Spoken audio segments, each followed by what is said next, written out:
Кішкене күте тұрайық, адамдар қосылсын. Бүгін тағы да факторинг туралы айтатын боламыз.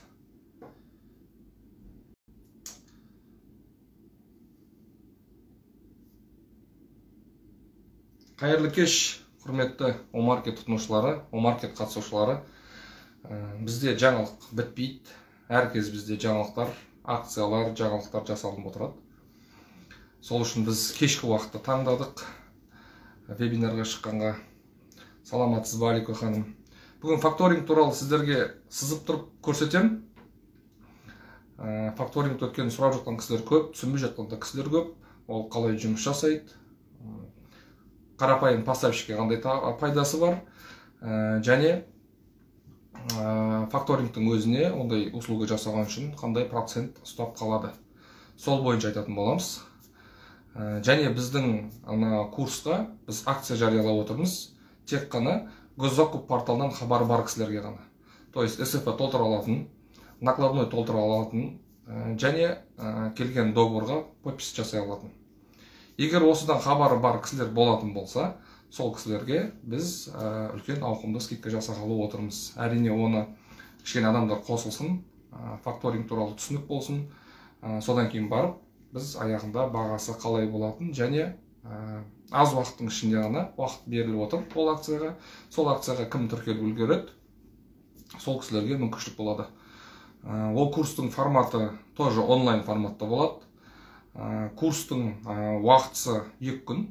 Ол курстың уақытысы, ол жерде госзакуп туралы ештеңе айтылмайды. Ол жерде тек қана Омаркетке қалай тіркелу, курьерский службасы, точка продаж, сол қалай жасалынады, сол бойынша айтамыз. Өйткені көп кісілер госзакуптан хабары бар кісілер, біз госзакупты білеміз, ИП ашу бізге керек емес, ИПіміз бар, банк таңдау, налоговый режим таңдау, қандай налоговый режим таңдаған дұрыс, және де окет таңдау, одан кейін барып жаңағы госзакупқа қатысты тарифін төлеу, оның НСЛР ключі бар, оның жағы, менде осы госзакупқа қатысы бар жақтарының барлығын біз айтпаймыз. Өйткені одан хабары бар кісілер бізге керек емес дейді. Тек қана Омаркет бойынша точка продаж, одан кейін курьерский службасы алдында айтқандағыдай, және фишкалары, және доставка бойынша Омаркеттің курьерский службасы арқылы қалай табысқа жетуге болады, сол туралы айтылатын болады. Так, бір сұраққа жауап бере өтейін. Адамдар келем дегенше, қосылам дегенше, сіздермен кішкене сұрақ жауап болсын. Сәлеметсіз бе? Индира Сарбас дейді. Сәлеметсіз бе? Каталогта неге мет лампалар жоқ дейді.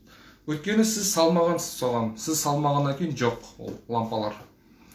Сол себептен Омаркетке тауарларыңызды салыңыздар. Омаркетте 40 000 тауардың бағасы қойылмаған. Баға қойылмаған деген сөз, оған заявка келіп түсіп жатыр, сататын адам жоқ, поставщик жоқ.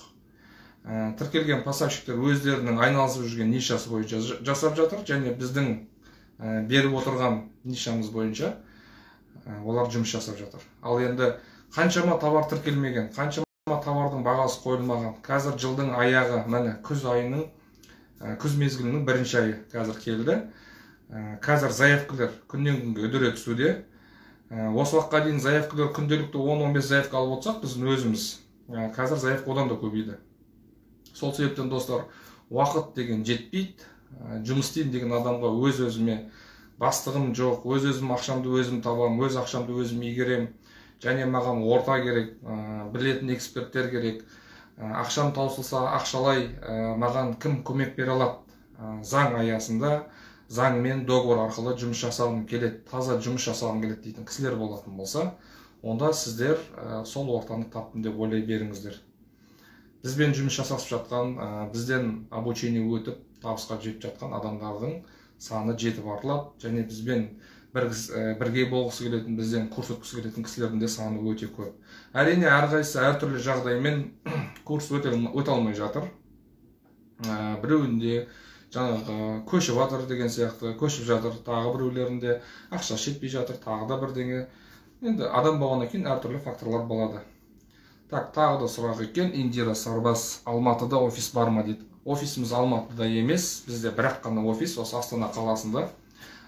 Келешекте әрине біз көздеп отырмыз Алматы қаласынан, Ақтау қаласынан, Шымкент қаласынан офис ашуға, Қарағанды қаласынан. Әрине оның өзіне біраз күш керек, жұмыс керек. Қазір заявка көп. Өзіміздің жұмысымызға өзіміз үлгермей жатырмыз. Сол себептен әзірге ол тоқтап тұр. Негізі жоспарымызда бар басқа қалалардан өзіміздің филиалдарды ашу. Енді көп кісілер мынау онлайннан сабақ өту қиын, түсінбеймін, онлайн деген мындай, онлайн деген сондай деп айтады. Ол рас. Онлайнды кейбір кісілер қабылдай алмаймыз дейді. Не себептен? Өйткені олар осы күнге дейін онлайн бір жерден сабақ өтіп көрді, басқа бір тақырыпқа болсын, басқа бір форматта болсын, сабақ өтіп көрді. Өткеннен кейін ол кісі өзіне керек сұраққа жауап ала алмады. Өзінің іштей сұранып жүргені, жауабын таппай жүрген сұраққа жауап таба алмады. Сол себептен онлайнды барлығы ойлайды, онлайн дұрыс емес деп. Не себептен? Өйткені көп оқыту орталық болсын, осындай образовательный центр дейді, орысша. Ол жерде кісілер өткен сабақтың видеосын қойып қоя салады. Сол видеоға қарап отырып, ол мысалы бірнеше адам қатысып отырады, 50, 60, 70 адам. Әрқайсысы сұрақ қойып отырады. Енді жаңадан келіп оқып отқан адам оның видео екенін түсінбейді, сұрақ қойып, сұрағына жауап келмейді. Сол үшін ол өзінің сұрағына жауапты табу үшін ол міз қақпай, кәдімгідей қарап жібермей отыру керек. Өйткені өзі қойған сұраққа тура сондай сұрақ бойынша қасында бірге оқып отырған кісі де сұрақ қойып, соған жауап алған болуы мүмкін. Ал біздің онлайн обучениемізде неге біз сенімді шақырамыз? Біздің обучениеде біз видео қойып қоймаймыз. Бізде обучение кәдімгідей живой өтеді. Онлайн болған күннің өзінде сіз сұрақ қоя аласыз. Обучение біткеннен кейін жабық чат бар. Сабақта түсінбеген тақырыптарыңызды, сабақта түсінбеген настройкаларыңызды сіз сопровождение кезінде, техподдержка кезінде сіз сұрақ қойып, сұрағыңызға жауап ала аласыз. Әрине, біз айтпаймыз, сіз сұрақ қойдыңыз, 1 минуттың ішінде сізге жауап береміз деп, бірақ 3 минуттан, 5 минуттан артық кетпейді. Егер созылып жатқан жағдай болатын болса, біздің жабық чаттарының ішінде бірнеше эксперттер бар, сіздің первичный вопростарыңызды жауап отыратын. Әрине, ешкімнің шамасы келмейтінде сәттер бар. Мысалға, товарыңызды артып жібердіңіз, ал товарыңыз жетпей жатыр, курьер алып кетпей жатыр. Сол уақытта не істеуге болады? Сол уақытта кімге жүгінеміз, кімнен көмек сұраймыз? Біздің ақшаға сатып алған, қып-қызыл ақшаға сатып алған товарымыз жете ме, жетпей ме, қайда кетіп бара жатыр? Трек номермен қалай қараймыз? Тура осындай жағдайда сіздер бізге хабарласа аласыздар. Жаңа жабық чатқа жазып, Ардақ мырза, Арман мырза, менде осындай жағдай болып тұр, көмектеріңіз керек, трек номері осындай деп сіздер жіберетін болсаңыздар, аз уақыттың ішінде ғана біз сіздерге жәрдем беріп, сіздің мәселеңізді шешіп беретін боламыз. Енді достар, жаңағыда факторинг жайлы да алдында айтқан болатынмын, тағы адамдар қосылып жатыр екен. Факторинг туралы мен сіздерге тағы да сызып тұрып көрсетіп берейін. Енді бұған дейін ауызша айтып жүрген болатынбыз, әлі түсінбей жатқанда кісілер бар. Факторингті теріп көрсеңіздер, факторинг деп жазасыздар, соның ішінде барлық көрсетілген, түсіндірілген. Әрине, енді ол факторинг жайлы біз реклама жасап отқаннан кейін, факторинг жайлы біз айтып отқаннан кейін, сіздер толыққанды түсінік алғыларыңыз келеді. Жалпы факторингтің қызметі қандай? Адамға тиетін пайдасы қандай? Ол мүмкін жай бір схема ма, мүмкін бір действительно пайдасы бар ма деп сіздердің іштеріңізде сұрақ бар. Енді мен өз тарапынан айтайын, мен де поставщикпін, мен де практикпін өздеріңіз сияқты. Менде де сәттер болады. Ақшам жетпей қалады заявкаға, мысалы, әлі төлемей жатыр заказчик. Заказчиктер созады. Енді мен айтпаймын, заказчиктер әдейі арнайы созады деп. Созатындар бар шығар, егер сіз ренжісіп қалсаңыз, бір түсініспеушілік арқылы бір-бірлеріңізге ауыр сөз айтқан болсаңыздар, заказчиктер қолында тұрғаннан кейін, олар 30 күн емес, 50 күнге дейін де соза беруі мүмкін. Ал егер бәрі жақсы, бірақ заказчик созып келе жатыр, ақшаңызды төлемей жатыр. Ақшаңызды төлемей жатқан жағдайда сізге оборотқа керек, сізге заявка келіп тұр, сізде басқа договорлар тұр, бірақ қолыңызда ақшаңыз жоқ, ақшаңыз оборотта жүр. Сондай кезде факторинг өте пайдалы, өте тиімді.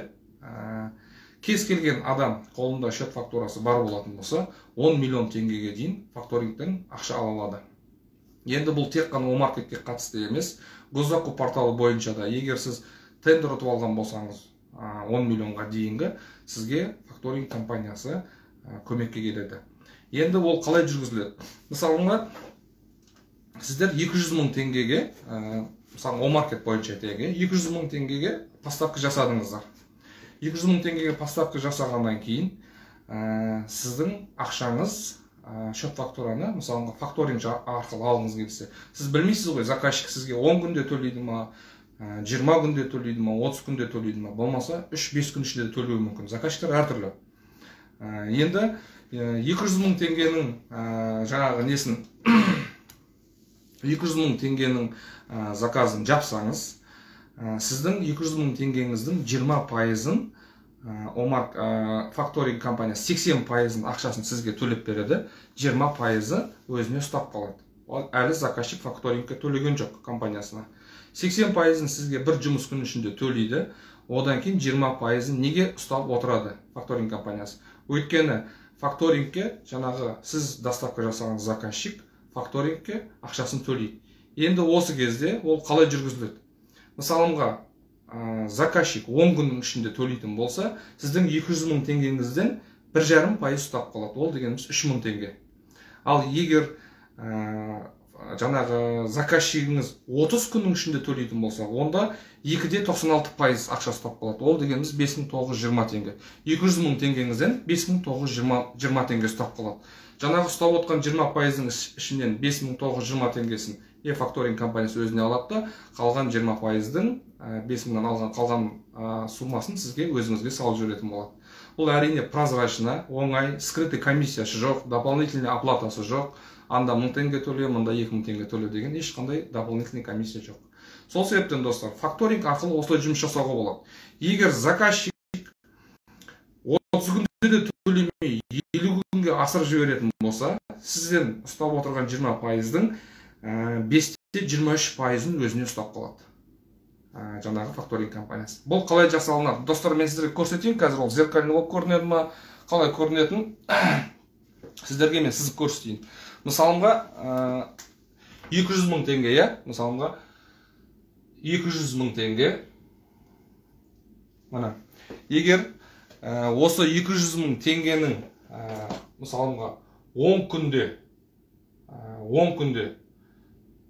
мына жерде 30 күн деп қояйық. 30 күн және 50 күн. Ендігі мәселе былай. Егер 30 күнде болатын болса, ол 2,96% ақша ұстап қалады. 2,96% дегеніміз 5.920 теңге. Ал 10 күнге болатын болса 1,5%. 1,5% дегеніміз ол 3000 теңге. Ал егер 50 күнге ұстап қалатын болса, 50 күн ол 5,23%. 5,23%-іміз болады 10.000. Достар, енді сіздерге анық көрінбеуі де мүмкін, дұрыс түспеуі де мүмкін. Бірақ мен түсінікті жеткізіп отырмын деп ойлаймын. Өткен бізде сториста да ардақ шарт қойған болатын бүгін факторинг жайлы. Қалай жасалынады, проценті қалай ұсталынады, іске қалай асатыны. Бұл оп-оңай ғана, былай қарасаңыз, логический арифметика десе де болады. Енді өздеріңіз есептеп қарап көріңіздер. Факторинг компаниясы мысалға сіздің оборотыңызды айналдыруға мүмкіндік береді. Әрине бұған келіспейтін де кісілер бар. Өйткені кез келген шыққан, жаңадан шыққан платформа болсын, жаңадан шыққан система болсын, адам бастап үйренетін кезде бірден енді негатив ойлауы мүмкін. Ой, мына жер мынандай, мынау ұстап қалады екен, андай болып қалады, мындай болып қалады деп. Хотя өзінің оборотқа салып жүрген ақшасын ала алмай отқанын ұмытып кетуі мүмкін. Бұл тағы да айтамын, факторинг компаниясы қандай кісілерге жақсы? Қорында аз ақшасы бар, соны көбейткісі келетін кісілерге жақсы. Соны жылдам айналдыруға.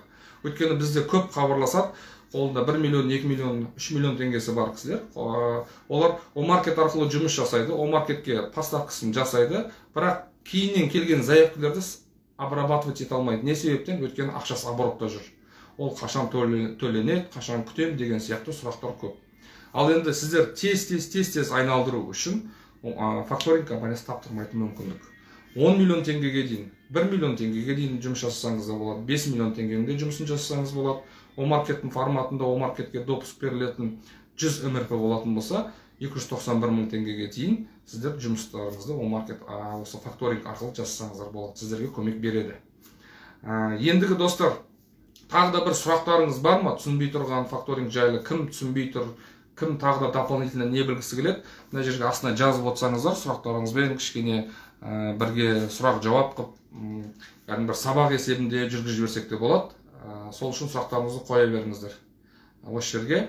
Ал енді курс жөнінде болатын болса да, курс жөнінде де сұрақтарыңызды осы жерге жаза беріңіздер. Мен сіздермен бүгін ұзақ уақыт отыра аламын, уақытым бар. Және сіздерге уақыт бөле аламын. Сіздермен бүгін ғана емес, енді күнделікті шығып отырамын вебинарға. Кімде қандай проблемасы бар, кім жұмыс жасай алмай жатыр, кімге көмек керек, кімге кеңес керек, кімге направление керек. Жалғыз тек қана омаркет бойынша емес, жалпы бизнес жасау, кішкене масштабироваться ету, қалай көбейтуге болады, қыр-сырын қалай түсінуге болады жаңадан бастайын деп жатқан бизнестің. Сол бойынша сұрақтарыңыз болатын болса да, жазып, директке жазып сұрақтарыңызды қойыңыздар, ұялмаңыздар. Сіздер үшін қиын сұрақ, біз үшін оп-оңай болуы мүмкін. То есть бізге ең оңай болуы мүмкін сіз қоятын сұрақ, бірақ ол сіз үшін бір мәселені шешетін сұрақ болуы мүмкін. Сол үшін ұялмай қойып отырсаңыздар болады. Омаркетте тариф 297 мың ба дейді. Жоқ, Индира Сарбас ханым, қараңыз, омаркетте тариф жоқ, омаркетте тариф төлемейсіз. Омаркетте комиссия бар. Ол комиссия қай кезде ұсталынады? Сіз бір договорға қол қойып договорды жасасаңыз, сізден комиссия ұсталынады. Ол комиссияның мөлшері қандай сомасы? Комиссияның мөлшері 3% бен 10%-дің ортасында ұстайды, товардың категориясына байланысты. Бір товарлар 3%, 5% ұсталынады, ендігі бір товарлар 7-8% ұсталынады. Осы категорияға байланысты сізден комиссия ұстайды. Ал тариф төлемейсіздер. Тарифті госзакуп порталында төлейсіздер. Ол тариф не тариф? Госзакуп порталында. Ол бір жылға төленетін бір ақ реттік тариф. Бір рет төлейсіз, ол бір жылға жарамды. Келесі жылдан бастап қайтадан тариф төлейсіздер, келесі жыл жұмыс істеу үшін. Мысалға, сіз қазір осы қыркүйек айында тариф төлеп тіркелген болсаңыз, ол жаңа жылға дейін ғана жетеді. Жаңа жылдан кейін, жаңа жыл басталған кезде, сол кезде сіз келесі жылдың тарифін қайтадан төлеп қойасыз. Сол кезде бір жыл бойы круглый год жұмыс істей аласыз. 1 миллион теңгенің тендеріне қатысу үшін 1 МРП төлейсіз.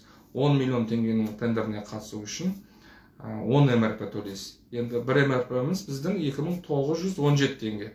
Ал егер 10 МРП болатын болса, ол енді грубо айтқанда 30 мың теңге. 30 мың теңге төлейсіз, 10 миллиондық тендерларға қатыса бересіздер. Мысалымға, факторинг тағы да қандай кісілерге тиімді, қандай кісілерге пайдалы факторинг. Мысалымға, мынау рисковать етіп процентке ақша алатын кісілер бар, рисковать етіп кредитке ақша алатын кісілер бар, рисковать етіп қарызға алатын кісілер бар. Оны қарызға алғанда да біреу бере салмайды ғой, пәленбай ақшаны мәдіп. Оны процентке алғаннан кейін оның определенный срогы бар. Мысалы, 10 күнде мен сізге қойып беремін дейді, 5 күнде мен сізге тауып беремін, 20 күнде, 30 күнде, 50 күнде деген сияқты өзінің срогы бар күніне. Ешкім бұлай бере салмайды ақша. Тура сондай кезде қолда ақша болмай тұрса, осы факторингтің ұсынып отқан қызметін пайдалана аласыздар. Факторингтің. Оған жаңағы мен сіздерге сызып берген схема бойынша әр күнге өз арнайы қойылған процентный ставкасы бар. Бұл енді бір жағынан схемасы кредитке де ұқсайды. Бірақ әрине кредит дегенді қазір бір адамға бере бермейді. Хотя адамдардың бәрінің мойнында кредит бар. Ол адамдардың кредит алатын кезде айтатын, беретін информациясы банкке мүлдем бөлек.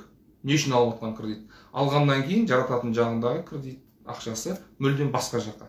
Содан кейін есебін таппайды, ол қайда кетті, қайда шықты, жоқ. Ал бұл жерде факторингте сіздің нақты жасалынып қойған жұмысыңыздың ақшасы, сіздің товарыңыздың ақшасы.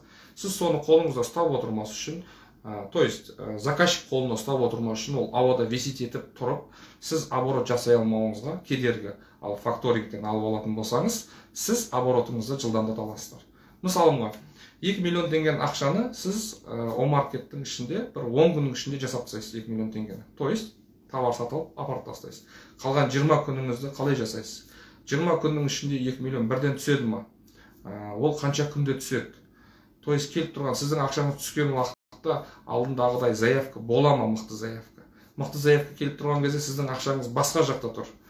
Сіз оны ала алмай тұрсыз. Мысалға, сіз заказчикке звондайсыз, төле, заказчик, я қазір төлеймін, кешке төлеймін, ертең төлеймін, арғы күні төлеймін. То есть осындай жағдайлар болуы мүмкін.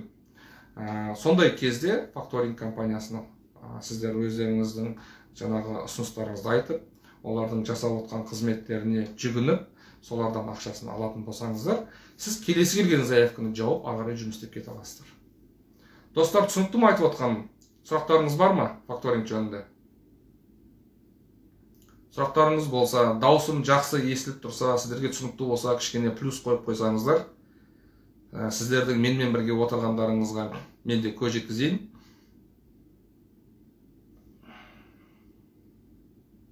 Даусым анық естіліп тұрған шығар, сіздерге? Или естілмей тұр ма? Дұрыс естілмей жатқан шығар, дұрыс түсіндіре алмай жатырмын ба? Содан кішкене айтып өтсеңіздер.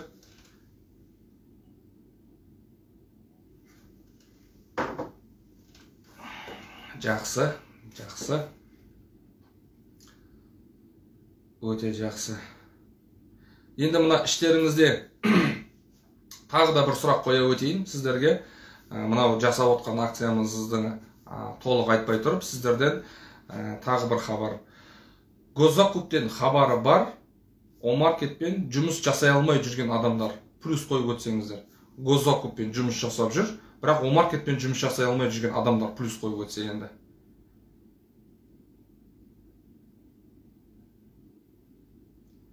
Мен қазір келдім дейді Бақытгүл.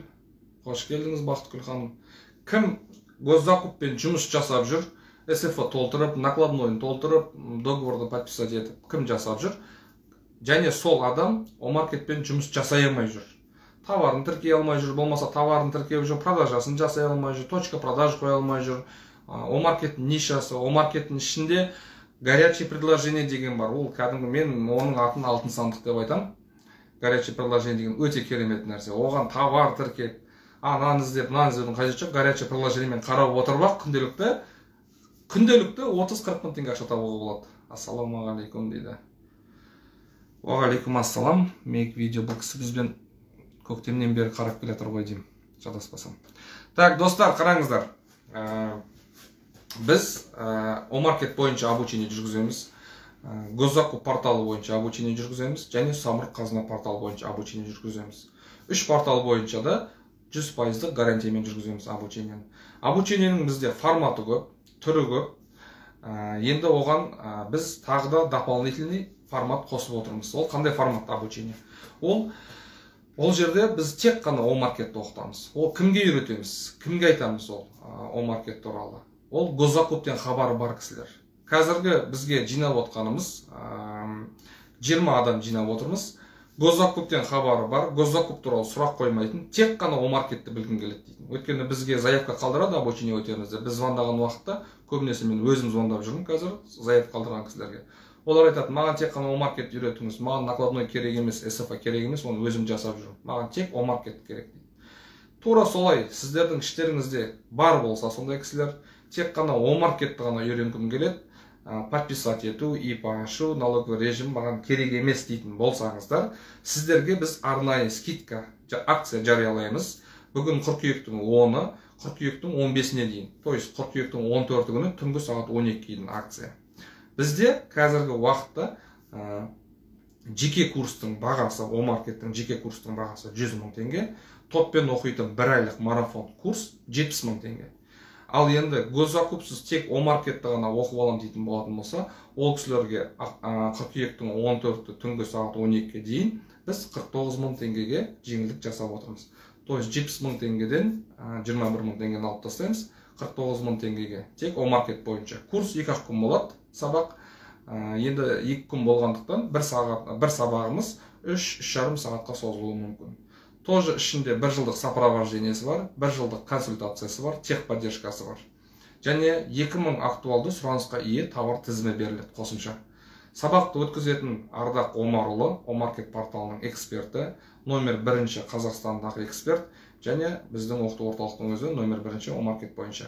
Сол себептен, достар, сіздер тіркеле аласыздар, 100% оқуға өздеріңізге сеніммен бастай аласыздар, және сіздердің кураторларыңыз Ардақ мырза болады. Әрине, жеке курс өткілеріңіз келетін болса, СФСіз, накладной, подпись, то есть келген договорға подпись қоюды мысалы білмейді ғой көп кісілер. Тура сол бойынша сіздер курс өткілеріңіз келетін болса, жеке курс. Жеке курсты бізде сол бойынша акция жасап отырмыз. Оның да бағасы 100 мыңнан 70 мыңға түседі. То есть тек қана Омаркетте өтесіздер. Түсінікті ғой достар, иә? 70 мың болғанда 69 мың теңгеге қойып отырмыз. 69 мың жеке курс тек қана Омаркет, 49 мың жеке курс, 49 мың топпен оқитын курс, ол жаңағы тек қана Омаркет бойынша. Түсінікті ма достар? Сұрақтарыңыз бар ма курс жөнінде? Егер түсінбей жатқан болса, сұрақтарыңызды қойып жаза өтсеңіздер болады. Так, Омаркетте де өзім үйреніп алдым дейді. Бір компанияның кітаптарын тіркеп бердім, самоучка. Бірақ медицина саласы бойынша товарлардың тізімінде мен тіркейтін товар категориясы жоқ дейді. Әрине, ондай болса тамаша. Бізге именно сол Омаркетте жоқ товарларды тіркейтін болсаңыз, сіздің товарыңызды ендігі біреу тіркеген, сіз соның жаңағы несі боласыз ғой. Қалай айтсам екен, құдайы боласыз. Сізге заявкалар түседі, өзіңіздің соответствующий документтеріңіз болатын болса, сол товарға негізі медицинский сфера деген, оның өзінің құжаттары бар, медицинаны тасу, дәрі-дәрмекті арнайы температурада ұстап тасу, оның требованиясы өте көп. Жалпы негізі мен өзім продукты питания мен медицинаға жоламаймын. Өйткені продукты питанияда жаңағы продукты питанияның ішінде мынау температураға зависимый продуктылар бар, перепад температура болса, овощ, фруктылар, ет, сүт деген сияқты көп қой температураға зависимый. Мен ол бойынша жұмыс жасағым келмейді. Өйткені арнайы рефрижераторың болған дұрыс, арнайы складың болған дұрыс. То есть сен апарған уақытта, сен поставщиктен сатып алып, заказчикке апарып, екі ортада өткізе алмай қалған уақытында, сен сонда рискованный уақытта оны сақтап қоя алатын жерің болу керек. Қараптан қарап, товарың ашып, жаңағындай құртылып, бұзылып кетпеу керек. Сол себептен достар, мен сіздерге де совет айтам, егер қатты хабарыңыз болмаса, жаңадан бастайтын кезіңізде медицина мен продукты питанияның құртылатын, тез бұзылатын товарына қатыспағандарыңыз жөн, достар. Одан кейін тағы да сіздерге бір фишка айта кетейін. Осы вебинарда госзакуппен жұмыс жасап отырған кісілер, әсіресе товар бойынша жұмыс жасап отырған кісілер, поставка жасап отырған кісілер, сіздер арзан поставщикті қайдан табасыздар, қалай іздейсіздер? Барлығымызға түсінікті, барлығымызға үйреншікті, ол іздейтініміз сайт арқылы, таныс арқылы, базар арқылы іздейміз, бірақ таппаймыз арзан поставщикті. Оны қалай оңай табуға болады? Ең оңай жолы сол госзакуп порталының өзінің ішінде отырып поставщикті табуға болады. Ол қалай? Өзіңіздің нишаңыз бойынша, товарыңыздың названиясы бойынша, осыдан бір жыл бұрын кім ұтып алды сол товарды? Сол қай мекемеге қатысайын деп отырсыз, сол мекеменің өзі бір жыл бұрын сол товарға ол міндетті түрде заявка беріп десе де болады. Енді 95%, 90%, 95% ол жыл сайын сатып алынып отыратын товарлары. 2020-ны көріңіздер, 2019-ды көріңіздер. Сол кезде кімдер қатысты, кім ұтып алды? Оның данныйын теріп, Google-ға қойып, арнайы программалар бар, сол арқылы ол кісінің IP-ның туына тіркеп, названиясын, телефон нөмірін ала аласыздар. Телефон нөмірін алып, ол кісілермен прямой сөйлессеңіздер болады. Осындай товар сізде бағасы осыншада ұтқан екен стендерде, маған керек, осыншама штук керек, осыншама бересің ба деген сияқты келіссөздер болатын болса, ұсыныстар. Әрине, ол кісілермен жұмыс жасасуға болады. Менің өзіме де ұтқан тендеріме звондаған кісілер болды. Біз өзіміз де осылай жасаймыз. Жұмысты бірінші поставщикті сол порталдың өзінің ішінен іздейміз. Өйткені ол бір уақыттарда ұтқан адам, сіздер ойламаңыздар, олар постоянно бір затқа қатыса береді. Өздеріңіз де білесіздер, постоянно бір товарға қатыса бермейсіздер. Нақты магазиніңіз болса, нақты айналысып отқан товарыңыз болса, сіз тек сол направление бойынша жұмыс жасап отырасыз. Магазины бар адам тендерге көп уақыт бөлгісі келмейді, басына ауыртқысы келмейді. Ол ана жерде кофе ішіп, сол магазиннің ішінде сауда жасағысы келеді. Ал өз бетінше жұмыс жасап жүрген, тендерді енді бастап жүрген, бір жыл болған айналысып жүрген кісілер, олар әртүрлі бағытта жұмыс жасайды. Товармен айналысып жүрген адам бір күні услугамен айналысады, услугамен жұмыс жасап жүрген кісілер бір күні работаға кетеді, үшеуін де қарастырып отырып, конкурсқа да қатысады, ЗЦП-ға да қатысады. То есть әртүрлі жолдарын, ол дегеніміз не? Оның қыр-сырын меңгеруді. То есть алға қарай мақсат қойып тендермен жұмыс жасайын деген адам, ары қарай оның қыр-сырын меңгеру керек.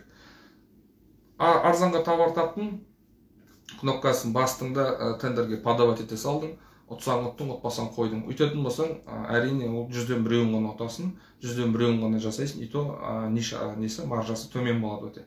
Сол үшін достар, кез келген жұмысты жасайтын кезде адам оған машықтану керек, қыр-сырын білу керек.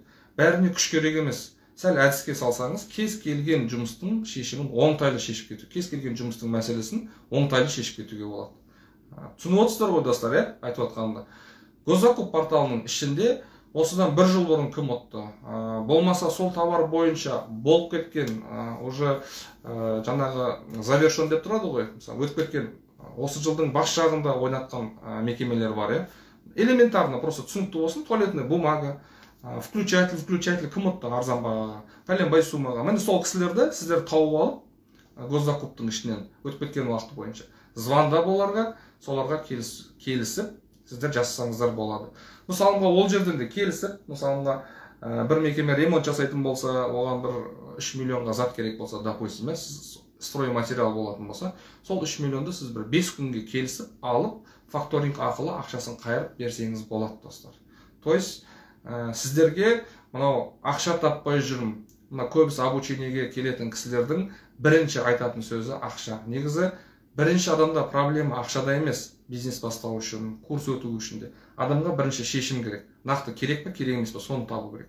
Адам егер өзі керек етсе, адам өзі алға қарай ұмтылса, ақша да басқа. Ақша деген басты нәрсе емес қой. Ақша деген средство, бір көпір десе де болады, бір жанама. Мысалға, сіз бір жерге бару үшін таксиге отырып, автобусқа отырып барасыз, То есть, автобус сіздің бастапқы сіздің мақсатыңызға жету үшін бір құрал есебіндегі, бірақ ол мақсат емес қой автобусқа міну, машинаға да мінсеңіз болады, техникаға да мініп, главный сізге жету, мақсатыңыз жету. Тура сол секілді алдыға мақсат қою деген осы. Бір көздесеңіз мысалға, элементарно, мысалы, қазір жастардың ойлайтыны, мысалға, машина алсам дейді, мысалы, Camry 50-қа алғым келеді дейді. Қанша теңге тұрады, мысалы, 8 миллион теңге тұрады, 10 миллион теңге тұрады. 10 миллион теңгені қанша уақытта табуға болады? Ол сол тұрған 70 мың теңге, 150 мың теңге айлықпен. Әрине 10 миллион теңге жете алмайды, оның 150 мың теңгеге қанша экономдап, қанша тығып ұстаған күннің өзінде, оған кемінде жоқ дегенде 5 жыл, 3 жыл, 5 жыл уақыт керек. 3 жыл, 5 жылда неше түрлі машина шығады, баға да өседі, ойнайды, оның ол кезде денсаулығы бола ма, болмай ма. Ал факторингпен тендерді бастай алмаймын, ақшам жоқ деген адамдар, осы факторингті байланыстырып отырып жұмыс жасаса болады. Енді толыққанды оны факторингті түсініп алу үшін, факторингтен толыққанды поддержка алу үшін, әрине ол Омаркет компаниясының бірлесіп жасалып отқан факторинг компаниясы, ол да біз тараптан сіздерге поддержка жасай аламыз. Әрине обучение өтіп, біздің жабық чатқа тіркелген кісілерге біз тараптан 100% поддержка болады. Қалай жасалынады, ақшасы қайда кетті, оның прослежкасы, және ол қанша күнде қайтарылып жатыр, проценті қандай. То есть біз содействие жасай аламыз. То есть біз сіздерге оқыту орталық гарант есебінде шыға аламыз факторингтен. Бұл жерде мен бұны неге айтып отырмын?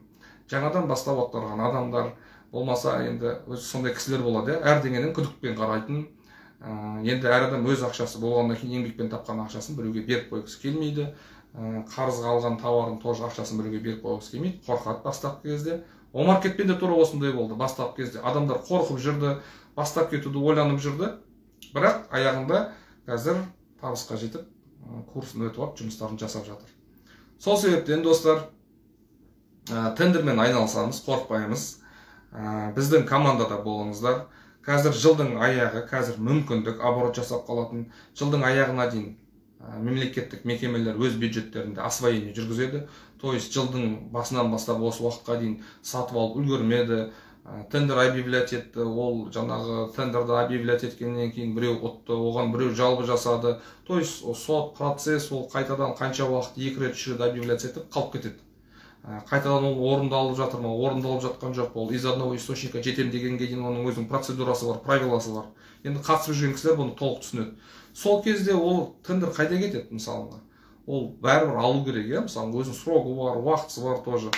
Одан кейін товар көздері, олар мысалы осы күз айына қалдырады. Қазіргі уақытта қандай қызмет түрлері тендерде жақсы жасалынады? Қазіргі уақытта мынау средств измерения дейді ғой, жаңағы ыстық су, мұздай судың счетчиктері деген сияқты. Одан кейін мына ыстық су, батарей, трубалар жүреді. Соларды опрессовка жасау жұмыстары, қызметтер, тексеріп шығу бір мезгіле запускать етпей тұрып, отопление солтүстік аймақтарда бізде уже күн суық.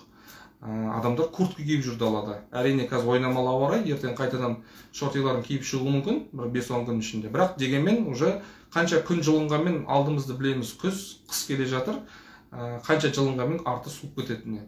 Сол үшін мына зданиялардың, мемлекеттік мекемелерді тексереді. Тексеру уже август айында уже жасалып қойған негізі опрессовкалар. Бірақ үлгермеген мекемелер бар. Жаңағы вовремя ақшалар түспеген мекемелер бар. Ақша түскеннен кейін барып, бюджеттен өздеріне бөлдіріп алғаннан кейін барып, олар уже тендер объявлять етеді. Сол себептен достар, қорқпай тендерге қатысыңыздар. Госзакуппен айтып жататын кісілер көп, әрине, жалобы көп, госзакупте ұта алмаймыз, конкуренция көп деп. Пожалуйста, Самұрық Қазына порталы бар. Самұрық Қазына порталында ПКО-сыз қатысуға болады. Және де без обеспечения төлемейсіздер. Госзакуп порталында обеспечение төлейсіздер. Мысалы, госзакуп порталында қазір өте қиын, екінің бірі қатысады госзакупте. Тендерді түсінетінде, түсіне алмайтында.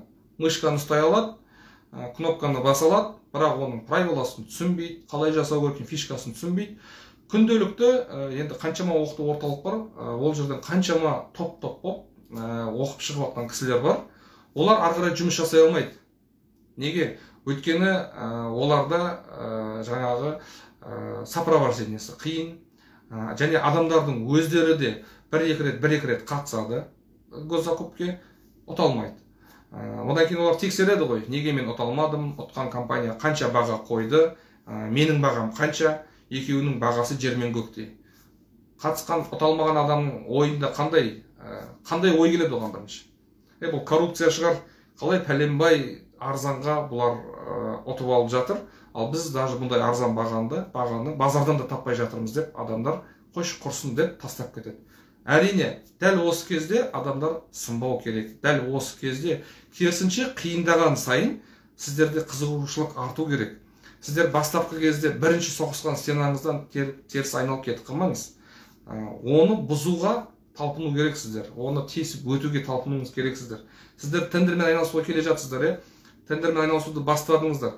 Егер тендер сондай оп-оңай болса, тендер сондай әшейін кнопканы басып, компьютердің алдында кофені ішіп, болды, товардың бәрі кетті, жұмыс жасап тастадым, ақша келе салды болатын болса, бүкіл адамзат тендермен айналысып кететін еді. Ал енді тендерді кіммен айналысады? Негізі кімдер айналысады тендермен? Сатып алу жұмысы, мемлекеттік мекемемен жұмыс жасайтын, жалпы қандай адамдар айналысқан дұрыс? Және қандай адамдар айналысады? Адамдардың типі, түрі көп, мысалы, біреу бастықпен сиыспайды, командада жұмыс істегісі келмейтін адамдар болады. Оның көздеп отқаны үлкен ақша емес, оның көздеп отқаны бір машина, үй емес, бәрі бар. Просто ол бастықтың айқайлап сөйлегенін көтермейді. Міне осындай типтегі адамдар бар. Олар айтады, мен өзім жұмыс істегім келеді. Мен өзімді өзім жаңағы алып жүргім келеді деген сияқты. Одан кейін бір типтегі адамдар бар, айлығы жетпейді. Қарыздан қарызға, одан ипотека алып алған, айфон алып алған, тағысын тағы, сондай, бала шағасы көп деген сияқты. Келіп кететін қонағы көп, жәрдемдесетін адамы көп. То есть ол өліп талып жұмыс істейді таңнан кешке дейін, бірақ айлығы жетпейді. Өмірі жетпейді. Міне осындай кісілерге де болады тендермен айналысқан. Және алдында мақсаты бар, өзін жоғары санайтын, өзі қалтасы әркез өзінің жүріп тұрғанына өз шамасы жететіндей, өзін содержать ете алатын адамдар, және өзінің айналасына көмек бере алатын адамдар. Тендерде ақша бар. Тендер традиционный бизнес емес. Традиционный бизнес ашу үшін сіздің қорыңызда сол традиционный бизнеске қанша ақша салдыңыз, запаста тура сондай сома ақшаңыз болмаса, сіздің алғашқы 20 күндіктің ішінде күйіп кету қаупіңіз бар. Күйіп кеткен жағдайда сіздің салған қорыңыз, ақшаңыз жоқ, қаншама жұмыс жасадыңыз, қаншама дайындалдыңыз, мүмкін ол ақшаны сіз қарызға да алған боларсыз біреуден, оны сіз қайтарып бере алмайсыз. Бітті, сіз қалдыңыз сол жерде. Сіз қайтадан орнына тұрып оны іздеу үшін сіздің желанияңыз да болмайды. Сіздің бар ойыңызға келетіні кредит алып қарыздан құтылу, немесе айлыққа жұмысқа тұрып, біраз уақыт жұмыс істеп, сол кезде кредит алып құтылу. Міне бар проблема осы, адамдардың бар проблемасы осы. Ал тендермен айналысу үшін сіздерге бастапқы кезде жаңа айтып отырмын, ақша жоқ болатын болса, өзімізде қарызға кезінде алдық, процентке де алып көрдік. Енді келіп тұрған жұмыс, ұтып тұрсың, договор тұр, үстінде маржасы тұр, то есть бәрі гарантированный 100% уверен болып тұрсың, қарызға процентке алып, жасап, орнына қойып бересің. Әрине, ол кезде 10 күнге аласың, 10%-пен, ол 10 күнде сізге заказчик төлемейді. Заказчик сізге 25-ші, 28-ші, 30-ші күні төлейді. Қалған 20 күндіктің процентін дополнительно төлеп бересің. То есть осы екі ортада факторинг компаниясы сіздерге кәдімгідей үлкен көмек береді, достар. Үлкен көмек. Факторинг әрине ешкімге тегін көмектеспегендіктен факторинг өзінің қызметін, өзінің процентін ұстайды. Жаңа алдында сызып көрсеттім ғой сіздерге. Факторинг компаниясы 10 күннің ішінде төлесе, бірде 5% ұстап қалады общий суммаңыздан, 30 күннің ішінде төлесе, екіде 96% ұстап қалады. Ал егер 30 күннен асып кетсе заказчик 50 күнге дейін, онда 5-те 23% ақшаңызды ұстап қалады общий суммадан. Енді жаңа айтып бергенде 200 мың теңгеден бірде 5% ұстап қалатын болса, ол 3 мың теңге болады. Ал егер 200 мың теңге ақшадан, 2-де 96% ұстап қалатын, 30 күн болса, 2-де 96%, ол дегеніміз 5920 теңге ұстап қалады, достар. 200 мың теңгеңізден сізге ерте ақша төлеген үшін. Түсінікті ғой, достар, айтып отқаным. Қазіргі уақытта жылдың аяғы госзакуп порталында заявка, то есть тендер қазір көбейе түседі. Және қай направлениеге жұмыс істеген дұрыс қазіргі уақытта. Жылдың аяғында жаңа жылға қарсы мекемелердің арасында не жүреді? Көп адамдар біледі, ең оңай. Открытка, конверт, подарка, және мекемелердің подаркалары бір-бірлеріне жіберетін, және мына самұрық порталы бойынша үлкен жаңағы ауышкалар бар, оның ішінде ұлттық компаниялар бар, солар бойынша олар бір-бірлеріне жолдама подарка береді. Бұл қызмет есебінде, услуга есебінде, бұған лицензия керек емес, бұған сертификат керек емес қатысу үшін, достар. Осындай жұмыстар көбейеді. Бір-бірін құттықтау, жолдама, сол жұмыстарды сіздер ұтып алып жасасаңыздар болады. Подарка жасау барлықтарыңыздың қолыңыздан келеді. Әсіресе қыз балдары бұл жағынан енді керемет десе де болады. Енді қыз балалар көбінесе жасайды ғой подарканы, ішін жаңа упаковкасы, сборкасы, ассортимент ішіне не салуға болады. Қалай оны максималды түрде әдемі, качественно және максималды түрде аз шығын жасауға. Әрине, заказчиктен объявлять еткенде оның ішінде технический характеристикасы болады, қандай товар түрі болу керек, ол қандай неден тұру керек, неден құрылымы қандай деген сияқты, оның ішінде өзінің талаптары болады. Госзакуп пен самұрықтың айырмашылығы. Самұрықтың заказчиктермен жұмыс істеу оңай. Самұрықтың заказчиктері лояльный келеді. Самұрықтың заказчиктерімен жұмыс жасасып, товарыңыз уақытысында жетпей жатса, әртүрлі жағдай болады, адами факторлар. Товарыңыз уақытылы жетпей қалды, товарыңыз сынып қалды, болмаса оплатаңыз бойынша, мысалы, жылдамдату жіберу өтінетін болсаңыз, самұрықта жұмыс істеу намного проще, намного жеңіл, намного оңай. Әрине, еще қасыңызда командаңыз болса, түсінбейтін сұрақтарыңызға жауап алып отыратын болсаңыздар, самұрықпен табысқа жету, самұрықпен масштабировать ету өте керемет. Бірақ факторинг компаниясы самұрықпен жасалынатын жұмысқа ол өз қызметін ұсына алмайды. Факторинг компаниясы госзакуп порталы және омаркет порталы бойынша сізге ақша бере алады. Сіздің жасаған жұмысыңызға товар болсын, қызмет түрі болсын, сізге ақшаңызды бере алады. Тек 10 миллионға дейін.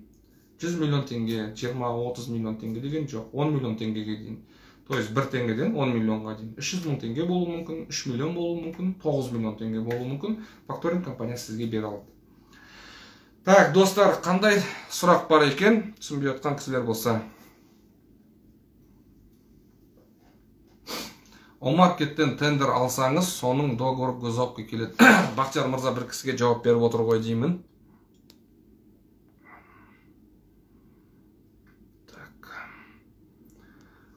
Госзакупты тендер ұту қиын дейді. Бір ай ішінде еш тендер ұта алмадым. Омаркетті өзім үйреніп алдым. Өте керемет портал дейді. Жақсы, Бақтияр мырза. Так, саламатсыз ба? Омаркет порталын бастап кету үшін госзакупқа кіру міндетті ма дейді. Мархабат ханым. Мархабат, сіз бізден обучение өткен жоқсыз ба? Или әлі тіркелмеді? Сіз тіркелем деп бірнеше рет бізге жазып жүрдіңіз. Әрине, омаркетпен жұмыс жасау үшін міндетті түрде сіз госзакупқа тіркелген болуыңыз керексіз, және тарифті госзакуптен активировать еткен болуыңыз керексіз. Өйткені Омаркет пен госзакуп порталы бір-біріне интегрированный ол екеуі. Сол себептен сіз егер госзакупке тіркелмесеңіз, Омаркетте жұмыс жасай алмайсыз. Омаркетте жұмыс жасай алмайсыз, Омаркеттен заявка қабылдап, ары қарай подписать ете алмайсыз. Өйткені Омаркет арқылы сізге заявка келеді. Одан кейін заявка келгеннен кейін барып сіз заявканы қабылдасаңыз, сізге бір жұмыс күн ішінде госзакуп порталына заявка берген мекеме сол жерге договор жібереді. Қалған правиланың барлығы госзакуп порталымен жасалынады. Достар, шатастырмаңыздар. Госзакуп пен Омаркеттің ешқандай бір-бірінен алшақтығы, бір-біріне қатысы жоқ деген жоқ. Керісінше, бұл Омаркеттің мақсаты не? Коррупцияның алдын алу, иә? Омаркеттен сізге заявка келеді. Мысалы, Омаркеттен сізге заявка келді. Заявканы қабыл алдыңыз ба? Бітті. Қалған жұмыстың бәрі госзакуп порталы арқылы жасалынады. СФ толтыратын болсаңыз, енді өзінің порталы ғой СФ.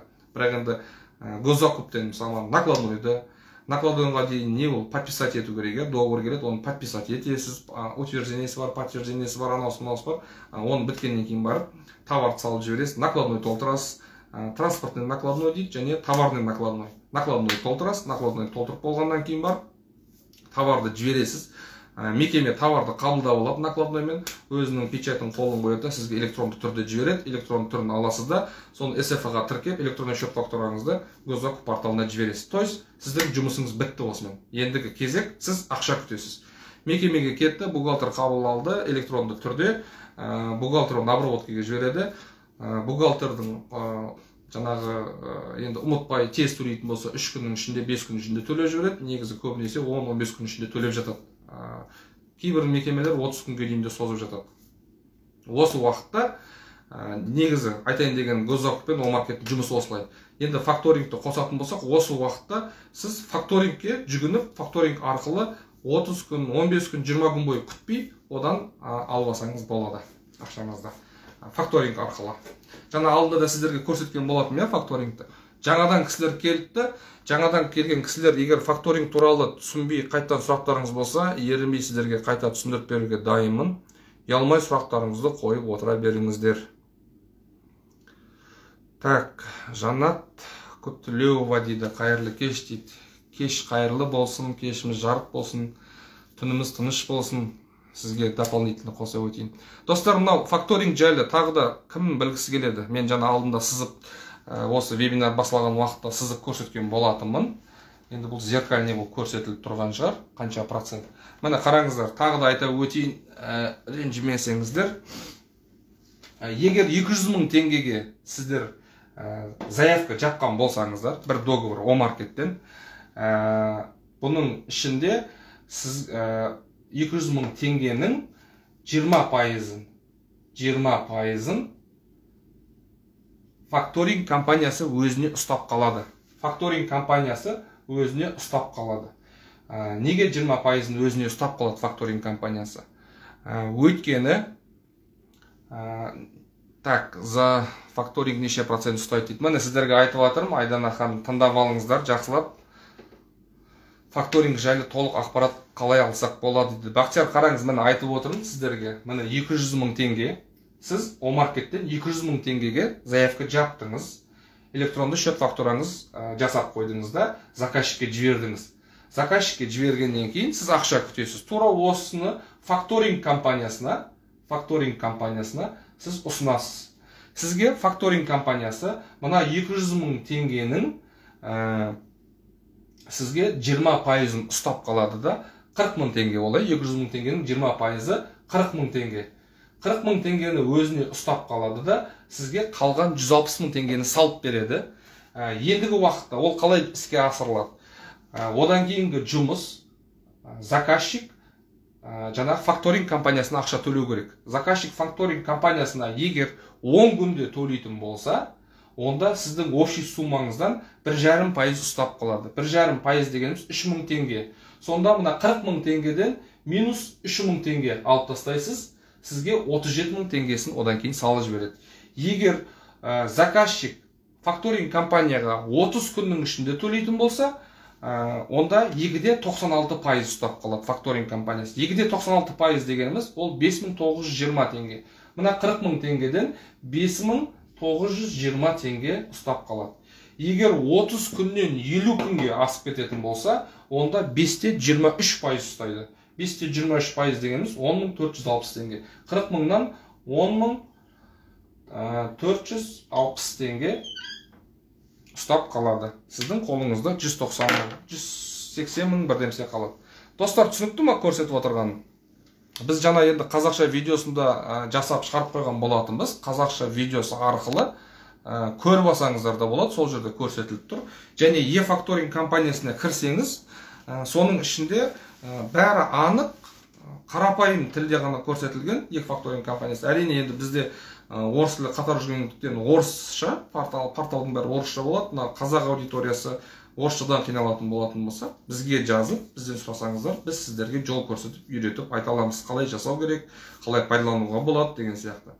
Әрине, бұл өте тиімді кісілерге, жаңағы қолында оборотта аз ақшасы бар кісілерге бұл өте тиімді. Қарызға ақша алып бастаған кісілерге тиімді факторинг. Әрине, енді қорында ақшасы бар, өздері оборотқа мысалға 10-15 миллион салып тастап, одан кейін ақшасын асықпай күтетін кісілерге бұл енді тиімсіз болуы да мүмкін. Бұл жаңадан бастаған поставщиктерге тиімді.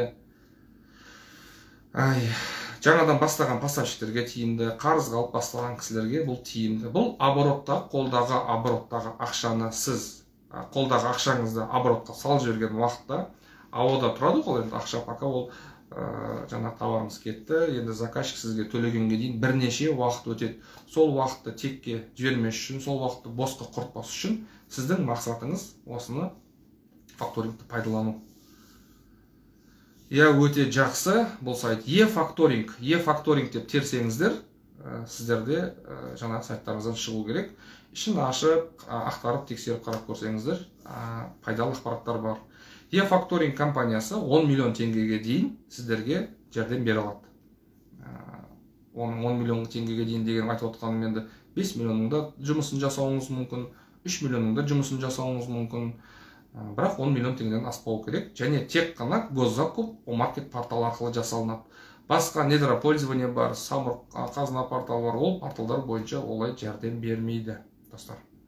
Ендігі бағана айтқан бойынша біздің акция жасап отырмыз деп отқаным. 5-ақ күн акциямыз, бүгіннен басталады акциямыз. Госзакуп порталынан хабары бар. Негізі былай айтайын, госзакуп порталын оқып алған кісілер, өздігінен үйреніп алған кісілер, жалпы госзакуппен жұмыс жасап жүрген кісілер, және Омаркет порталын басқа жақтан оқып алып, жұмыс жасай алмай жүрген кісілер, басқа жақтан оқымаса да өздігінен әрекеттеніп, алға қарай ұмтылып жүрген кісілер, осы кісілердің барлығын біз шақырамыз, бізден обучение өтуге. Әрине, нөлден бастайтын программа емес бұл, нөлден бастайтын ол мемлекеттік сатылудан хабар жоқ кісілер. Нөлден бастайтын кісілер, оларда әлі ИП-та жоқ. Біз ол кісілерді қоспаймыз бұл обучениеге. Бұл обучение 2-ақ күндік обучение болады, және оның бағасы 49 мың теңге. 15 қыркүйекке дейін тіркеліп алатын кісілер, тіркелген кісілер тіркеліп үлгерсеңіздер, 15 қыркүйек күні біз сол курсты да бастайтын боламыз. Ол 2-ақ күн болады. Ол жерде жаңағы Омаркет қана бойынша обучение болады. Госзакупке тіркелу, жаңағы подписать ету, накладной, электронный счет фактура деген жайлы айтылмайды. Егер осыны өздеріңіз білсеңіздер, то есть госзакупқа регистрацияны, жаңағы накладной толтыруды, подписать етуді, электронный счет фактураны толтыруды өздеріңіз білсеңіз толыққанды, сізге тек қана Омаркет керек болатын болса, Омаркеттің настройкасы, точка продажасы, курьерский служба арқылы заң аясында қалай жұмыс жасап, қалай дополнительный табысқа шығуға болады, және горячий предложениемен тендерге де қатыспай, товар тіркемей Омаркетке, тек горячий предложениемен де күнделікті 30-50 мың теңге табуға болады. Осы бойынша біз обучение жүргіземіз, достар. Егер тіркеліп қалам дейтін болсаңыздар, 5 күн ғана уақыт бар, 20 адамға ғана орын беріледі, 15-не дейін тіркеліп бізге жазып үлгеріп қалыңыздар. Ал енді госзакуптен хабары жоқ, накладнойды толтыра алмайтын, жаңағы СФ-ны білмейтін кісілер, сол алдыңғы бағасы бойынша топпен оқу 70 мың теңге, жеке оқу 100 мың теңге. Омаркетті де жеке оқу алғыларыңыз келетін болса, госзакупсыз, то есть СФ толтыру, накладной деген үйренбей тек Омаркетті білетін болсаңыз, ол 69 000 теңге. Сұрақтарыңыз бар ма, достар? Именно осы біздің курс жөнінде өткіңіз келетіндер, қатысқыңыз келетін кісілер болатын болса, біз 5 күн ғана уақыт беріп отырмыз. 5 күн ішінде 49 000 мен тіркеліп, 1 жыл тегін консультация, 1 жыл тегін техподдержка, сопровождение ала аласыздар. Сіздерге сабақ беретін оқыту орталықтың директоры Ардақ Омарұлы өзі береді сабақты. Сізге өздеріңізге куратор болатынды сол Ардақтың өзі және Гүлмария ханым біздің ассистентіміз сіздерге көмек береді. Оқу мерзімі егер 0-ден бастау керек болатын болса, марафон 1 ай болады. Ал егер 0-ден емес, тек қана Омаркетті ғана біле үйренгім келеді дейтін болсаңыз, оқу уақытысы 2 күн. 2 күннің ішінде сіз толық меңгеріп шығасыз. Тағы да қандай сұрақтарыңыз бар, достар? Айдана Аманғалиқызы, факторинг өте жақсы программа екен дейді. Әрине өте жақсы. Бұл жаңағы қорында ақшасы жоқ адамдар қайта айтып отырмын ғой. Біз енді кезінде қараңызшы, қазір сіздерге қаншама информация бар, қаншама доступный информация бар, Қазір көп нәрсеге қол жетімді, тек қана действовать ету керек. Мынау орыстар айтады ғой, немножко фантазия и ума деп кішкене қосып, әрекеттеріңізді алға қарай ұмтылатын болсаңыздар, сіздердің түсінбей жатқан сұрақтарыңыз бар, іштеріңізге жауап таппай жатырсыздар. Қайдан табуға болады соны дейтін болсаңыздар, міне интернет открытый доступ. Любой жерге кіріп, қарап, ізден тауып, самостоятельно жұмыс жасап кетсеңіздер болады. Мен бастап істеп жүрген кезде, менің айналамдағы адам тұрмақ, интернет ешкім бұндай іспен айналыспайтын. Сауда жасайтын, базардағы сауда, тағы жабайы сауда дейді, дала саудасы дейді, бұл заттарды алып сату, ал құжатпен, документпен сату деген, ол әрине мен үшін кәдімгідей темный лес, түктен хабарым жоқ. Бірақ әйтеуір орнып жүріп, бір жерде алдап кетті, лақтырып кетті, тастап кетті. Сөйтіп жүріп үйреніп алдық, Аллаға шүкір. Ал қазір сіздер ештеңеден қорықпаңыздар. Сіздерге тек қана бірінші керек шешім қабылдау. Нақты оқимын, бастаймын, немесе бастамаймын деген сияқты. Нақты оқимын, бастаймын деген адам болатын болса, бізге жазыңыздар. Біз ешкімді сүйремейміз, достар. Бірақ қастарыңыздан қатардан қалмай сіздермен бірде жүріп отырамын дейтін болсаңыздар, барлықтарыңызға біздің жанымыздан орын табылады. Барлықтарыңызға көмек бере аламыз. Одан ешқандай уайымдамаңыздар, сомневаться етпеңіздер. Жұмагүл дейді, жеке оқу дейді. Жеке оқу 0-ден бастау 100 000 теңге. Омаркет бойынша ол енді госзакуп, ИПАШ, СФС бар, басқасы бар, накладной бар.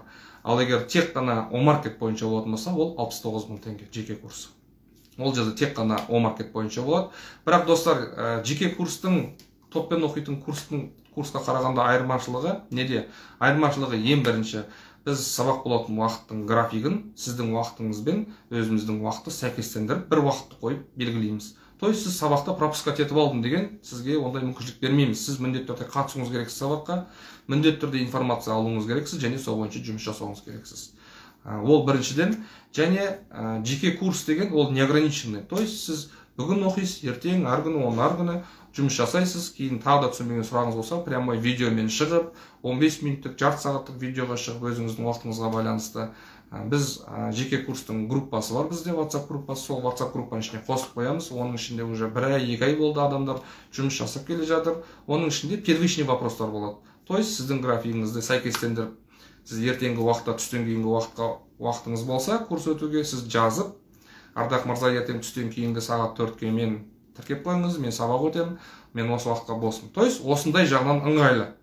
Егер топпен өтетін болсаңыз, біз арнайы уақытты белгілейміз. Сіз тіркеліп, бірақ сол уақытта қатыса қалуыңыз мүмкін, белгілі бір жағдайлармен. Сол кезде, бірақ сіз сабаққа қатыссаңыз да, қатыса алмасаңыз да, барлықтарыңызға видеоға доступ береміз. 1 жыл бойы тегін көре аласыздар. 1 жыл бойы сопровождение, техподдержка аласыздар. Жеке курс өтетін кісілерге айтарым, куратор Ардақ мырзаның өзі, оқыту орталықтың директоры, сізге жеке кураторыңыз есебінде қызмет жасап, сіздің толық Омаркетпен жұмыс жасап кетуіңізге ол тікелей себепші, тікелей көмекші, сіздің наставнигіңіз болады, әрине. Сол бойынша жұмыс жасап кетсеңіздер болады, достар. Тағы да сұрақтарыңыз бар ма Омаркет бойынша? Так, Ғабиден, товарды қайдан алуға болады дейді. Товарды осы уақытқа дейін өзіңіз үстіңізге киім, тамақ, скотч, ручка, дәптер, машинаның запчасы қайдан алып жүрсіз, тура сол жерлерден алсаңыз болады. Тек қана арзан тапсаңыз болды. Енді әрине адам сіз үйіңізге алған уақытта 1-2 түйірден алатын болсаңыз, заказчиктер 1000 штуктап, 5000 штуктап, 10 000 штуктап заказ береді. Соответственно, алатын товардың саны көбейген сайын, оның бағасында арзандатып алуға тырысу керек. Мен айналысып бастадым, бірақ қаражат жағы аз болып тұр дейді. Пранов мырза. Қаражат жағы аз болып тұрса, достар, жаңағы айтып өткендегідей, факторинг компаниясының тиімділігі бар. Сіздер қысқа ойламаңыздар, сіздер бір сәтті, бір моментті ғана ойлап тұрып қалмаңыздар бір жерде. Сіздер сол мысалға 1 ай, мысалға 2 айда алайық, 2 айға сіздер бір дедлайн сұрап қойыңыздар да, сол 2 айда түскен ақшаның табысын ішіп жемеңіздер. Даже единица да салмаңыз, даже нан да сатып алмаңыз. Сол 2 айдағы түскен ақшаны өзіне 2 айдың ішінде бірінші кезде түскен ақшаны оборотпен сала беріңіз. 2 айдан кейін салған ақшаңызбен оның үстіне түскен маржасын санап көріңіз, табысыңыз қанша.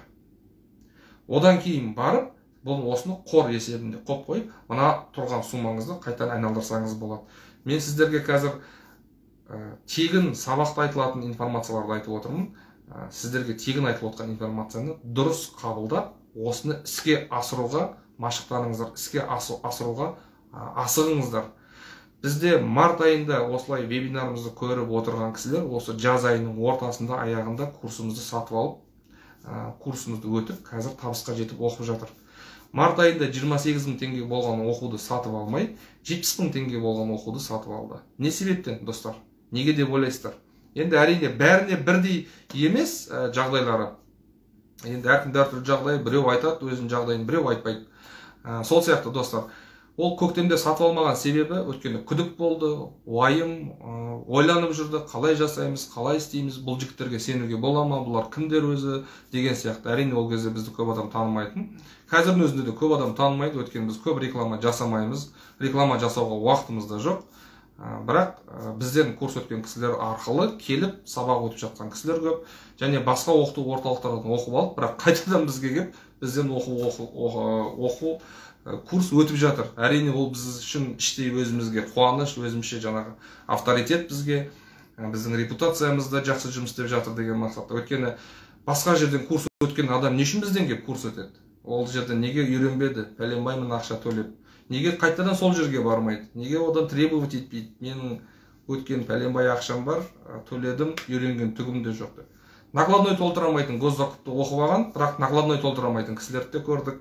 Госзакупты оқып алған, подписать етуді білмейтін кісілерді көрдік. Госзакупты оқып алған, СФ толтырамайтын кісілерді көрдік. Әрине, бұл енді әр адамның өзінің қабілетіне де байланысты, әр адамның өзінің ынтасына да байланысты. Сол себептен, достар, егер толыққанды курс өткілеріңіз келетін болса, 3 күнде, 5 күннің ішінде уже бизнес ашып жасап кеткілеріңіз келетін болса, біздің орталық сіздерге қызмет жасайды. Сіздерге толыққанды направление, толыққанды жаңағы жол көрсетіп, фишкалары, лайфхактары о маркеттің ішінде. Мен сіздерге тағы да бір айта кетейін, о маркеттің ішінде тек қана горячий предложениемен ғана жұмыс жасайтын кісілер бар. Тек қана горячий предложениемен жұмыс жасайды, қарап отырады горячий предложениеде. Ол кәдімгідей бір компьютерде ойында отырған сияқты, бас көтермей отырады, горячий предложениені жібермей. Қандай келді, қабылдап алады, товарын звондайды заказчикке. Ол товар таба алмаса, басқа товарды ұсынады. То есть ол қалай жүргізіледі? Басқа товарды не үшін ұсынады? Бұл заказчиктің сұрап тұрған товарынан, поставщиктің ұсынып тұрған товарының качествосы жоғары кезде сіз ұсына аласыз. Давайте мен сізге мынандайын әкеп берейін. Бұның качествосы еще намного сіз сұрап отқан бағаға деп. Әрине, кез келген заказчик оған келіседі. Бірақ енді заказчиктер тек қана бағамен ғана жұмыс істемейді, заказчиктер бренд бойынша да іздейді. Заказчик егер Adidas алғысы келсе, сіз оған Reebok әкеп берсеңіз де, Nike әкеп берсеңіз де, ол алмайды. Оған Adidas керек. Тура сол секілді бренд бойынша жұмыс жасайды. Заявканы қабылдағаннан кейін заказчикке звондап, сұрап алыңыз, анықтап. Егер басқа товар апару ойыңызда болса, заказчиктен сұрап анықтап алыңыз. Достар, тағы да бір қателік, тағы да бір нәрсе, қателік жасамаңыздар горячий предложениеде. Ол заявканы қабылдап алып, өзіңізше бір жаңағында ойлап, бір образға кіріп, өзіңізге бір басыңызға картина создавать етпеңіз. Өзіңіздің жаңа қиялыңызбен. Сіз заказчикпен жұмыс жасап отқан екен, заказчикпен сіз согласовать етуіңіз керексіз. Сіз міндеттісіз. Сол себептен сіз жаңағы заказчиктермен сөйлесіп, түсініп алуыңыз керексіз. Товарды, қандай товар керек екені, нақты кім қабылдап алады, кімнің қолына тапсыру керек. Барған кезде курьер, өзіңіз жіберуіңіз мүмкін, өзіңіз апаруыңыз мүмкін, немесе Омаркеттің курьерлік службасы арқылы жіберуіңіз мүмкін. Тағы да бір мәселе. Товарды жіберетін уақытта, әсіресе посуда, шыны, сынатын заттар болатын болса, видеофиксация жасап алыңыз. Товарды өзіңізден курьерге тапсырып отқан уақытта видеофиксация дегеніміз көп уақыт алмайды. Сіз енді постоянно посудамен айналысатын адам болсаңыз, әрине енді сізге солай жұмыс істеу керек. Ал енді мынау постоянно посудамен айналыспайтын кісілер болатын болса, бір реттік видео түсіргенге бола ештеңеңіз кетпейді. Сізден көп памятьта ұстап қалмайды видео. Есесіне, егер товарыңыз сынып барса заказчикке, заказчиктер де товарды қабылдағанда қалай қабылдайды? Заказчиктер былай қабылдайды. Маған келгенге дейін менің табалдырығымнан аттағанға дейінгі уақытқа мен жауап бермеймін дейді заказчик. Курьер өзінің затын апаратқан жоқ, курьер сіздің товарыңызды апарады. Сол үшін заказчик товарды қабылдаған уақытта курьерді, коробканың бетін ашпай, курьерді қайтарып жібермеу керек. Заказчик ашу керек, курьердің көзінше товарды вскрывать етіп ашып қарау керек. Бірақ курьердің құқығы жоқ заказчикке дейін товарды ашып көруге. Ол тек қана заказчик апарған уақытта ашып бірге көре алады, немесе жаңағы поставщик, то есть ұтып алған адам, заявканы қабылдаған адам курьер арқылы беріп жатқан уақытта, курьер сол уақытта сұрап тексеріп қарап ала алады. Әрине ол жерде уақытқа да байланысты. Сол үшін видеофиксацияны міндетті түрде жасап жүріңіздер. Сынатын заттар болатын болса, енді ішіңізде күдік болатын болса, Мысалы, автозапчасть болатын болса, оны уайымдаудың қажет жоқ. Строй материал болатын болса, оны уайымдаудың қажет жоқ.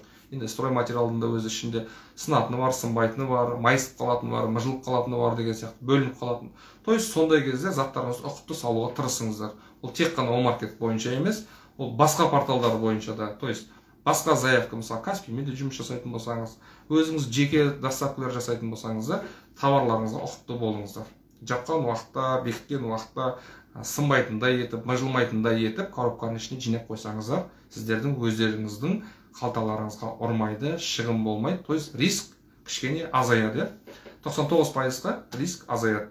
Сол сияқты достар, Омаркет порталында да тексеріп отырамыз, товарымызды жіберетін кезде, заказчикпен связьда отырамыз, заказчикке хабарласып, оны кім қабылдайтын, қандай жаңағы цехтің адамы деген сияқты болмаса, қандай отделдің адамы қабылдайды. Мысалға заказчиктер мемлекеттік мекемеде отдел закуп болады, ол жерде бір адам, екі адам болуы мүмкін, және бухгалтер болады.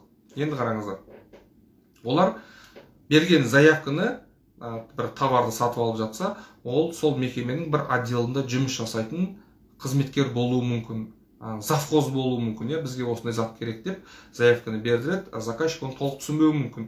Сол себептен товарда барған уақытта заказчиктің өзі емес, то есть сол отделдағы қызметкері қабылдап алуы мүмкін. Өйткені ол зат сол отделдағы қызметкерге керек. Сол себептен достар, сіздер осы екі ортаны дұрыс түсінуге, дұрыс жасауға тырысыңыздар. Так, Таразда адамыңыз бар ма дейді. Таразда қандай адам керек, Пранов мырза? Пранов мырза, ұсақ түйектен бастап жатырмын дейді. Әрине, ұсақ түйектен бастаған дұрыс. Бас салып, көп асайын, бас салып, байып кетем, бас салып, керемет болып кетем деген ол үлкен, өте қате пікір. Өйткені ол сөйтіп ойлап жасайды, бірақ ондай бас салып таба алмағаннан кейін ой құрсыныш деп тастап кетеді. Негізі көбінесе адамды құртатын сол ғой, тойымсыздық, ашкөздік, жаңағы бара қоям, бере салады, байып кетем, керемет болып кетем. Жоқ, ол ондай болмайды. Ол миллионнан бір болуы мүмкін, оның өзінде де ол бір лотерей болмаса. Саламатсыз ба? Омаркетке салған ақшамды қалай қайтарып алам дейді. Омаркетке салған ақшамды. Мен сіздің сұрағыңызды мен түсініп отырмын, бірақ басқа кісілер түсінбей отқан шығар. Сіз кошелекқа салған ақшаңыз ба, Салтанат ханым? Кошелекқа салған ақшаңыз болса, өзінің заявление жазатын шаблоны бар. Сол шаблон арқылы заявлениеңізді жазасыз да, Омаркет порталына жібересіз. 14 күн ішінде кошелектағы ақшаңызды өзіңізге қайырып алсаңыз болады. Черный списокқа кіріп кеттіңіз ба, Салтанат ханым? Неге қайтарайын деп жатсыз ақшаңызды? Негізі көбінесе черный списокқа кірген кісілер ақшаларын қайтарып алып жатады сол дейіпсінен. Госзакупты одан да төмен қой баға дейді. Горячий линиядан жақсы дейді. Так, мен айналысып бастадым, бірақ қаражат аз болып тұр дейді. Так, достар, тағы да кімде қандай сұрақ бар? Ертеңге дейін, болмаса ертеңге дейін сұрақтарыңызды дайындап қойыңыздар. Омаркет порталына, e-факторинг порталына кіріп тіркеліңіздер. Сосын достар, тағы да айта кетейін, 18-ші қыркүйекте біздің самұрық порталы бойынша обучение жүргізіледі. Кім самұрыққа қатысқысы келеді, кім самұрықты толыққанды үйренгісі келеді, ол жерде тек қана тендер бойынша, тек қана ЗЦП, то есть запрос ценовое предложение, ценовой бойынша ғана емес, толық қанша түрлі сатып алу жолдары бар, сол бойынша курс өте аласыздар, достар. Қандай жағдайда черный список дейді? Егер сіз договорға қол қойып қойып товарды апармасаңыз, определенный күнге дейін сізге пеня жүріп отырады, общий суммаңызда 0,01% пеня жүреді. Одан кейін ол пеня, общий суммасы 3%-дан асып кетпеу керек. Сол уақытқа жеткенде де сіз товарды апармасаңыз, одан кейін черный спискке кетесіз. Ол бір. Екіншіден, жаңағы ұтып алған уақытта госзакуптен товар ұтып алып сізге договорға на подписаниеға жіберген кезде сіз дер кезінде қоймасаңыз, автоматты түрде черный спискке кетесіз. Сол үшін, достар, осындай жақтарын да біліп жүріңіздер, правиласын. Табыс табам, ақша табам, тірлік істейін деген кезде, оның екінші обратный сторонасы бар. Ол жағында сіздерге көп мекемелер айтпайды, қалай жасау керек, қалай түспей қалу керек, қалай өз-өзіңізді сақтап қаласыз, қалай штрафқа ілінбеймін деген сияқты. Негізі көп жерде айтады, қорқпаңыздар черный спискке түскеннен дейді. Әрине, енді черный спискке түскен дегенде сіздің ИП-іңіз немесе ТО-ыңыз порталға 2 жыл бойы жұмыс жасай алмайды. Черный список деген сіздің счетыңызды блокировать етіп тастамайды, сіздің жеке басыңызға ештеңе болмайды, ешкім сізді соттамайды, ешкім қамамайды. Тек қана сол порталдар арқылы сіз тендерге қатыса алмайсыз, ИП арқылы. Сол ИП-іңіз арқылы жеке компаниялармен жұмыс жасай аласыз, мемлекеттік емес компаниялармен прямой договор жасап жұмыс жасай аласыз. Тек қана порталда жұмыс жасай алмайсыз. Бірақ черный списоктың жаман жері, ол кәдімгідей ертең 2 жылдан кейін черный списоктан шығады, қызмет бастап, жұмыс жасап бастайсыз, үлкен тендерлерге бір уақыт келіп жасаған уақытыңызды сізді жібермей қоюы мүмкін конкурста. Не себептен? Өйткені сіз когда-то жаңағындай недобросовестный поставщик болған адам болғандықтан, сондай компания болғандықтан, сізді жібермей қоюы мүмкін, ұтып тұрған конкурсыңыздан қалып кетуіңіз мүмкін. Сондай вероятность бар, достар. Бұл кәдімгідей, мысалға, жұмыс іздеп барсаңыздар, бір мекемеге сіздерден сұрайды, справка несудимости. Сотталмаған туралы қағаз әкеліп бер дейді. Тура сол секілді сіздің биографияңыз бұзады, черный список деген. Енді қиын емес қой, әрине, өзіңіздің атыңыздағы ИП черный спискқа кетсе, әкеңіз бар, анаңыз бар, әпке, іні, қарындас, бауыр, жетеді ғой адам деген. Ашып жұмыс жасай беретін бірге туғаныңыз. Бірақ соның өзінде де ол жерде ақша жүреді, оның счетына ақша түседі. Кімнің атына ИП аштыңыз, соның атына ақша түседі, соның счетына. Енді сізге керек уақытта ол адамның қолы босамай қалуы мүмкін, тағы да адами фактор, әртүрлі жағдай болуы мүмкін, ол жолға шығып кетті, тағы ақша, перевод. То есть ол сіздің істеген қызметіңіздің ақшасы оның счетына түсіп тұр, енді ол оны шешіп, алып, аударып, сізге уақыт бөлген үшін, ол да тегін жасағысы келмейді деген сияқты. То есть ол да сізден бір хотя бы мороженое әпермейсің ба, анау әпермейсің ба деген сияқты өзіндік бір шығындары бар. Әрине, онда тұрған ештеңе жоқ, ондай қызмет жасамай адам бауырынан ештеңе аямайды, бірақ дегенмен жұмыс жасап отқанда, жасап отқан еңбегің ақталмаса, ол ақшасы өзіңе түспей жатып, 1% анау ұстап қалса, 2% анау ұстап қалса, 3% анау ұстап қалса, сізде қандай түсінік пайда болады? Бүйткен жұмысты, бүйткен бизнесті құрсын дейсіз да тастайсыз. Енді барлықтарыңызды айтпаймын, бірақ көбісінде сондай жағдайлар болуы мүмкін. Сол себептен, достар, черный списокке түспеуге тырысыңыздар. Черный списокті басынан түсініп алыңыздар. Қандай уақытта черный списокке түсемін? Черный списокке түскен екен қанша уақытта шығамын? Оның кейінгі последствиясы қандай? Енді мен барлықтарыңызды ойламаймын, тендерді, маркетті бастаған адамдар, мысалы айына 300 мың, 500 мың теңге тауып отқан адамдар сода қалып қояды деп, солардың патологы деп ойламаймын. Енді маркетке дейін айына 100-150 мың теңге өзіңнен тауып жүрген адам болса, маркетке келіп айына 300-500 тауып жүрген адам болды, жетеді осы маған деп тоқтап қалады деп ойламаймын. Өйткені ол адамға жеткен сайын, обороты күшейіп өскен сайын, оның да потребності арта бастайды. Және болашаққа инвестиция, білімге ақша салу керек. Адам үйрену керек. Мынау тура егістік сияқты, ұрығын салып қойып, ұрығын егіп қойып, одан кейін ол определенный уақытта пісіп жетіледі.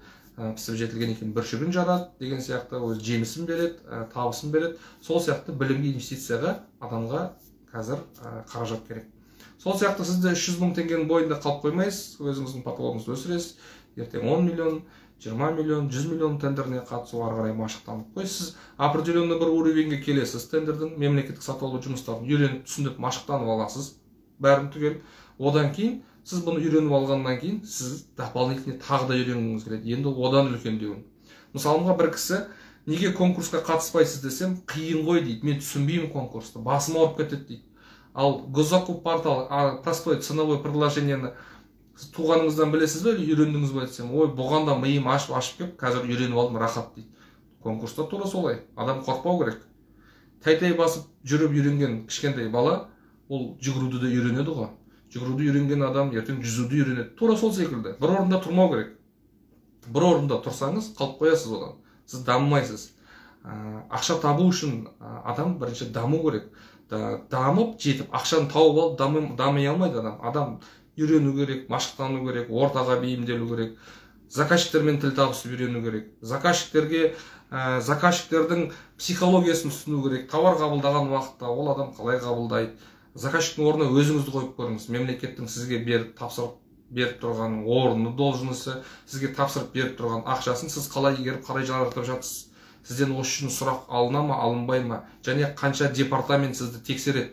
Мысалға заказчикті, госзакуп порталы бойынша қанша департаменттің контролінде отыр ол. Ол ақша қайда кетіп жатыр сіздерде. То есть мемлекетте отырған, ақшаны бөліп отырған адамдар, олар жаңағы қойды бағып кеп, бәленбай жыл кеп отыра салған жоқ. Олардың есебі бар, қисабы бар, басқасы бар. Сол себептен сіздерде заказчиктермен түсіністікпен тіл табысуға, заказчиктің де положениесін кіруге сіздер тырысыңыздар. Ойбай, сіз айттыңыз, мен әкелдім, товарды әкеле салдым, неге ақшаны төлемей қалдым? Бірден айқай шу деген болмайды. Өздеріңіз жалпы өмірде де айқай шумен ештеңеге жете алмайсыздар. Керісінше өршітіп, оны артын жамандыққа апармаса, ол жақсылыққа апармайды. Сол себептен әр кезде байсалды болуға, заказчиктермен тікелей сөйлесіп, жағдайыңызды айтуға, заказчик жағдайын түсінуге тырысыңыздар. Заказчиктер де біз сияқты адамдар, біреуіңіздің жеңгеңіз, біреуіңіздің тәтеңіз, ол да ол жерге жаңадан келіп отыруы мүмкін, көп нәрсенің басында түсінбеуі мүмкін. Сол себептен тіл табысып, жұмыс жасауға әбден мүмкін. Бұл сетевой маркетинг емес, бұл пирамида емес, бұл ораторский курс емес, ақшаңыз салып оқып алып, ақшаңыз келмейді, ақша кетті, бәленбай ақша, ораторскийді оқып алып, мен не істеймін? Психологияны оқып алып, мен не істеймін деген сияқты. Болмаса курстың түрі көп, қазір. Оқып аласың, бәленбай ақша беріп. Бірақ әрине, білімнің артықшылығы болмайды ғой. Білім бүгін керек болмаса, ол ертең күні сіз сондай жағдайға сталкивать етсеңіз, сол оқығаныңыз пайда болуы мүмкін. Пайдасы тиюі мүмкін. Сол себептен достар, егер қатысам, жеке курс өтем, о-маркетті үйренем, сіздермен бірге болғым келеді, сіздердің жабық чатқа тіркелгім келеді дейтін болсаңыздар, тіркеліп алыңыздар. Біз жабық чатқа да акция жасап отырамыз, жабық чаттың өзіне. Ол жерде қандай кісілерге керек жабық чат? Ол курс өтпейді бізден, ол кісілер о-маркетпен жұмыс жасап жүр, госзакуппен де жұмыс жасап жүр, бірақ о-маркеттің ішіндегі жаңағы настройкалары, лайфхактарын білмейді. Қалай масштабировать етіп, қалай заявканы көбірек қабылдауға болады, нені настроить ету керек ішінде, қандай точка продажды қалай настроить етіп дұрыстап қою керек, және курьерский службаны пайдалана алмай жүрген, бірақ жұмыс жасап жүрген кісілер бар. Олар үшін бізде жабық чат бар. Курс өтпей жабық чатқа тіркелсе, ол кісілерге біз видеоға доступ береміз. Және сопровождение консультациясын соның ішінде алып отырады, жабық чаттың ішінде. Сондай да мүмкіншілік бар. Енді мен адамдарды 3 категорияға бөлем. То есть мен өзіміздің аудиториямызды, целевой аудиториямызды. Біріншісі ол нулевой, то есть мемлекеттік сатып алудан мүлдем хабары жоқ адам, ипсі де жоқ адам. Екінші, мемлекеттік сатып алудан, то есть госзакуптен хабары бар. Госзакуптен накладной СФ толтыра алады, бірақ о-маркетте жұмыс жасай алмайды. О-маркетке тіркеліп қойған, товарын тіркей алмайды. Жаңа өздеріңізде орталарыңызға сұрақ қойып отыр, о-маркетпен жұмыс жасай, бірақ о-маркеттің каталогында жоқ товарды қалай тіркейміз дейді. Әрине, оны білмегеннен кейін сұрап отыр, оны білсе сұрамайды. О-маркеттен хабар толыққанды бар адамдар бұл аудиторияда отырады деп ойламаймын өзім. Одан кейінгі мәселе үшіншісі. Госзакупты да біледі, о-маркетті біледі, бірақ о-маркетті 100% толыққанды білмейді. Міне осындай кісілер бар. Енді госзакупты білетін, о-маркетті 100% білмейтін, бірақ товарын тіркеп бір-екі заявка жаққан кісілерге жабық чат арналады. Курс өткісі келмейтін болса, жабық чатқа тіркеліп, жабық чаттың ішінен біз видеоға доступ береміз, видеоны алып, видеоны көріп, одан кейін сопровождение техподдержкасын алып жұмыс жасай берсе болады ары қарай. Одан кейін госзакупты оқытпай тек қана омаркетті оқытамыз, 2 күндік обучение. Ол госзакуптен хабары бар, накладнойды білетін кісілер. Одан кейін нөлден бастап, ИП ашудан бастап, налоговый режимді таңдаудан бастап, заявканы жапқанға дейін омаркетте. То есть госзакупқа регистрация, НСЛР, жаңағы приложениесін көшіру, интеграциясы бар, басқасы бар, осы жұмыстар бойынша. То есть осы 3 форматтағы кісілерге біз обучение жүргізіп, қызмет жасай аламыз. Достар, сұрақтарыңыз бар ма? Тағы да кімде қандай сұрақ бар? Курс бойынша, портал бойынша сұрақтарыңыз болса қоя отырыңыздар. Сұрақ болмаса, мен кішкене біздің регламент бойынша, әрине регламент дегенде біз созып та отыра аламыз вебинарымызды, сұрақтарыңыз болып жатса тоқтатып қойсақ та болады. Так, бір сұрақ бар екен, Ғабиден. Самұрық сабағының бағасы қанша болады дейді. Самұрық сабағының бағасы 150 мың теңге, жеке самұрықтың өзі. Жеке курс болып саналады. Самұрыққа біз көбінесе жаңағы топ жинамауға тырысамыз. Егер топ жиналатын болса да, бағасы сол 150 мың теңге болады. Өйткені каждыйыңызбен жеке-жеке қызмет жасаймыз. Госзакуп порталы, отдельный госзакуптың бағасы да 150 мың теңге өтетін болсаңыз. Омаркеттің бағасы 70 мың теңге марафон, жеке курс 100 мың теңге. Ал госзакуп порталынан хабары бар кісілер тек қана омаркетті оқып үйренгім келеді дейтін болса, ол кісілерге 49 мың теңге. 5 күнге акция жариялап отырмыз. 15 қыркүйекке дейін тіркелем дейтін кісілер болатын болса, осы 5 күннің ішінде үлгеріп қалсын. Орын саны шектеулі, 20 адамға ғана орын қалдырып отырмыз. Оқыту уақыты 2 күн, 3-3,5 сағаттан. Және 1 жылдық сопровождение, техподдержка кіреді оның ішіне. Одан кейін 2000 актуалды сұранысқа ие товар тізімі беріледі.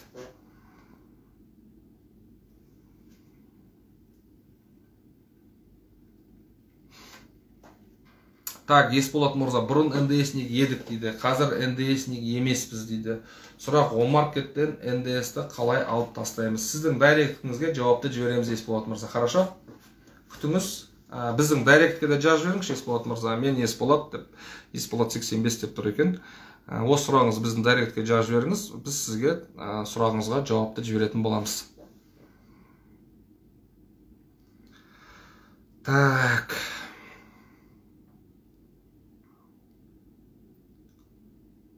Одан шығуға болама дейді. Пранов Мырза, қандай неден шығуға болама, нені сұрап атырсыз? Толықтап түсіндіріп айтып жіберсеңіз.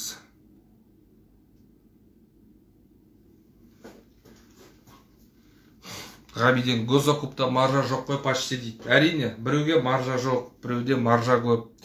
Біреуде табыс жоқ, біреуде табыс бар, біреудің табысы орташа, біреудің табысы жоғары, біреудің табысы төмен. Әрине, бұл бизнес, достар. Бизнес бастағанның барлығы байып кетпейді, бизнес бастағанның бәрі керемет болып кетпейді. Бизнес бастағанның барлығы құрдымға құрып кетпейді. Кімнің мышлениясы қалай, кімнің алдына қойып отқан приоритеті, алдына қойып отқан мақсаты қандай, шешімі қандай, және қаншалықты білікті, өз ісінің қаншалықты білікті. Мен ылғи айтамын сіздерге, министр болсаңыз да, жай парикмахер болсаңыз да, жүргізуші болсаңыз да, болмаса тағы биші болсаңыз да, сіз өз ісіңіздің маманы болуыңыз керексіз. Фальшивый министр болғаннан көрі авторитетный парикмахер болған жақсы. Мысалыңа да. Это не значит, мысалыңа сіз министр болып кетсеңіз, сіз парикмахер деген сізге ерунда, фигня жұмыс деген сияқты емес. Адам, мысалыңа өздеріңізде жақсы мастерларыңыз болатын болса, сіздер бір-бірлеріңізге рекомендовать етесіздер. Оған деген отношение мүлдем бөлек болады, обычный мастерға қарағанда. Тура сол сияқты, достар. Кез келген жұмыста сіздер машықтануларыңыз керексіздер. Қыр-сырын 100% түсінулеріңіз керексіздер. Бастап жатқан кезде бәрі қорқынышты. Бастапқы кезде. Не үшін? Өйткені білмейміз, қадамдан кейін келесі қадам қандай қадам жасау керек екенін білмейсіздер. Әрине, қасыңызда команда болса, біз сияқты наставниктер болатын болса, эксперттер болатын болса, сіздерге жеңіл болады, бірақ соның өзінде де қорқасыздар. Ол қалай болады, ертең ақшам не болады, анау не болады, мынау не болады деп жүргенде 1-2-3 заявканы жауап жасап қоясыздар. 4-5 заявка келгенде уже сіз прогноз, анализ қоя аласыз жұмысыңызға. Қазір не болады, көрескі служба қалай барады, анау қалай болады. Уже өзіңіздің бір ішкі моделіңіз пайда болады, омаркетпен жұмыс жасау, ақшаны көбейту, горячий предложениемен қалай жұмыс жасайын деген сияқты өзіңіздің ішкі бір моделіңіз, құрылым пайда болады, өзіңізге ыңғайлы. түсінік суть бәрі бір, жасалынатын тақырып бәрі бір, бірақ жолдары әртүрлі. Әркім өзіне қалай ыңғайлы солай жасайды. Бірақ өзіне белгіленген тәртібі бар, ішінде правиласы бар, сол бойынша жұмыс жасалу керек. Маржа жоқ дегенде енді маржа жоқтар да бар. Мысалға былай қараңыз, қағазбен айналыссаңыз, светокопиямен, маржа жоқ, 0 ол жерде, түк табыс жоқ, действительно айтуға болады. Егер мысалға Омаркет порталында автозапчасть пен строительный материалдарға сұраныс көп, запчастарға сұраныс көп болады. Автозапчасть дегенге вообще сұраныс көп. Сіздер сол бойынша жасайтын болсаңыздар, сондай мысалға госзакупте де сол автозапчастьпен айналысатын болсаңыздар, техниканың запчастары бар. То есть ұту үшін достар, адамдар аз лотқа кіріңіздер. Адамдар кіре алмайтын жерге сіз соның профессионалы болып алыңыз. Сол товардың, сол қызмет түрін, сол жұмыс түрін сіз біліп алуыңыз керексіз. Сіздер тек қана товармен ғана айналыспаңыздар, жалқауланбаңыздар. Услуга да бар оның ішінде. Мен осы күнге дейін қанша мәрте айттым, өйткені мен Омаркет ашылғанға дейін 7 жыл опытым бар. Госзакуп порталымен жұмыс жасап, осы тендердің порталдарымен. Қазақстан бойынша 20 портал бар. Коммерческий порталдар бар, платный портал бар, бесплатный портал. То есть жұмыс жасауға жетеді порталдар. Кез келген порталмен жұмыс жасауға жетеді. То есть кез келген болғанда бір 50 шақты портал бар, соның 20-сын мен өзім тексеріп көргем жұмыс жасап. Қалғандарын мен көңілім аумады, өйткені әркім әртүрлі, бірге біз командада адамдар болды, жұмыс жасадық, білеміз олардың қызмет түрлері қалай жасалынатын. Ал енді мынау Госзакуп порталының өзін алайық, ең барлығымызға таныс, барлығымызға үйреніп қалған, маған бір Госзакуп деген бір барахолка сияқты бір сондай бір атмосфера, сондай бір стереотип қалыптасады. Неге? Өйткені оның ішінде мыңдаған адамдар қатысып отырады, тендер түсінбейтінде, оның ішінде 1000 теңгеге де тендер объявление болады, оның ішіндегі заттардың бәрі өте төмен, өте арзанға шығады. Бірақ кереметтей шығатын товарлары бар, бағалары бар, оның нишасын тауып керек, ол үшін қызмет жасап, мониторинг жасау керек. Одан кейін услуга бар, қызмет түрі бар. Элементарно бір мекеменің жаңағы құжаттарын архивтендіріп беру. 1 айлық уақыт береді сізге, 20 күндік уақыт береді, 3 айлық уақыт береді, соңынан ұтып алып жасап берсеңіз болады. Енді сіз сол архивқа, сол мекемеге архивті реттейтін болып айлыққа жұмысқа кірсеңіз, сіздің айлығыңыз 90 мың мен 150 мың теңгесінің ортасы болады жобамен. Ал егер сіз соны тендерде топ жасайтын болсаңыз, сіздің табысыңыз айына 350 мен 700 мың теңгеге дейін баруы мүмкін. Айына, достар, егер 3 айға болатын болса, егер 1 айға болатын болса. Жасап тастауға болады, ол үшін көп ми керек емес, архивтендіру деген тігіп делан, түк қиын емес мысалы. Бір көріп алсаңыз жасай бересіз. Одан кейінгі оның ішінде жаңағы агитациялық жұмыстар бар, мысалға ислам діні туралы, мысалға қасыңызға имамды алып аласыз да, ауылды елді мекендерге барып, жаңағы ислам дінінің қандай екендігі туралы, болмаса ислам дініне қандай адамдар негативпен қарайды, сол туралы пікірмен, ой, халықпен жүздесу. Осындай қызмет түрлері де бар. Имамды қасыңызға отырып аласыз, машинаға барып аралап 2-3 ауылды елді мекенді бітіріп келесіз жұмысыңызды. Тағы да қандай қызмет түрлері бар. Оның ішінде мен қатысқан болатынмын, алдыңғы бір вебинарда айтқан болатынмын. Кәдімгі сексеуіл. Талды білесіз, сексеуіл шашлик пісіреді. Біз сөйтіп танимыз, шашлик пісіреді сексеуіл. Сексеуіл қызыл кітапқа енген жаңағы не? Өсімдік дейміз, қызыл кітапқа енген. Енді оны құрып кетпес үшін оны зерттеп отырады мекеме. Арнайы лаборатория бар. Оны зерттеу үшін не істейді? Оның сексеуілдің ұрығын, сексеуілдің сабағын теріп, жинап әкелу керек. Және сол мекеге әкеп өткізу керек, сабағынан ұрығын бөлу керек. Мен осы тендерді ұтып алып жасадым. Сексеуіл теріп келу керек. Қай жақтан теремін сексеуілді? Жамбыл облысы, Сарысу ауданы, Шығанақ Жайлаукөл деген жақ ауылды елді мекен бар. Сол жақта таныс таптым. Осындай сексеуілдің маған несі керек еді? Ұрығы керек еді, сабағы керек еді, содан бөліп, ауыстырып, салып, мен осындай тендер ұтып алдым. Деп едім, кел ауылға аңға шығып жүріп, ойнап күліп жүріп, сексеуілді теріп береміз, ешқандай уайымдамай. Бардым, 2 күн демалып, күліп ойнап жүріп, сексеуілдің жаңағы қағаз сабағын жинап, сабағынан дән жинап, апарып лабораторияға жаңағы тендер объявление еткен мекемеге тапсырдым. Мен енді жұмыс деген жоқ десем де болады. Ол жақта жаңағы өзімізге рулас болып келетін, жаңағы ағайын туыстарымыз бар екен, сол жақта отырып таныстып, көріп, қызық көріп, Жайлаукөл кештері әні шыққан жер сол Жайлаукөл ауылы, сол Сарысу ауданы, Шығанақ, Қамқалы, Жайлаукөл, бәрі бір-біріне жақын ауылдар. Сол Илья Жақановтың жаңағы Жайлаукөл туралы айтқаны. Тура сол ауылды барып көріп келдім. Әрине, бірақ масасы көп екен. Өзінің ауылының өзінің бір жаңа ерекшеліктері бар. Бірақ дегенмен осындай тендер жасап, тендермен ұтып алып, ойнап, күліп, әкеп жасап бердім. Тура сол секілді достар, өздеріңіз де қатыса аласыздар. Тек қана ерінбеу керек, іздеу керек. Тек характеристикасын шығарып алыңыздар, оқыңыздар. Түсінбейсіздер ма? Орысша, қазақша дұрыс жазбайды бізде әрине. Оның барлығы рөл ойнайды. Орысша бірінші қазақша тұру керек, одан кейін орысша тұру керек. Ол қате жазылмау керек орысша, қазақшасы. Оның бәріне презерация етіп, заказчиктің миын ашытуға болады, заң беріліп тұр. Бірақ оның керегі жоқ. Өйткені сіздің мақсатыңыз заказчиктің миын ашыту емес, сіздің мақсатыңыз тендермен жұмыс жасап, табысқа жету. Сіздің мақсатыңыз сол. Сол себептен достар, алдында да айтқан болатын, заказчикпен, то есть тендермен жұмыс жасау үшін тек қана товардың бетіне қарап отыра бермеңіздер. Услуга, работа бар. Дизайнерский мүмкін тендерлар шығады, дизайнерский мысалында дом культуры, ол жерде киімдер, биші қыздар бар, басқа бар, орындайтын бар, оларға киім тігу керек, оның дизайн үлгісін олар осындай тендер арқылы, объявление арқылы сіздің қызметіңізді пайдалана алады, тендерге шығарып. Енді тағы да бір есіме түсіп кетеді осы кезде. Ардақ ініміз екеуміз ең алғашқы мен тендермен бастап жүрген кезде ініме Ардақ айтқан болатынмын. Ол кезде бірталай жас, менен бірталай жас кіші, ол кезде совсем бала етін. Тендерде 1 миллион 250 мың, 1 миллион 350 мың теңгеге. Енді қорқынышты жағдай бұл достар, бірақ әрине ол кезде бізге қызық көрінді. Захоронение человеческие останки. Тендер объявлениеге шығып тұрды. Медицинский университет осы Астана қаласында, Мира көшесінің бойында. Кәдімгі сұрауы жоқ адамдар қайтыс болған кезде оларды денесін жаңағы болашақ хирургтар өздерінің жаңағы операция қалай жасалынады, сол бойынша олар живой неге үйрену керек қой, ертең кәдімгі адамға операция жасайтын кезде. Вот сондай кісілерге операция жасайды екен. Сол дене бөлшектерін апарып жерлеу керек. Әрине бұл арнайы атқарушы органдар бар, рұқсаты бар, ішінде берілетін, жасалынатын жұмыстары бар құжатпен. Ол арнайы сол представительдері органның адамдар қастарыңызда болу керек солай.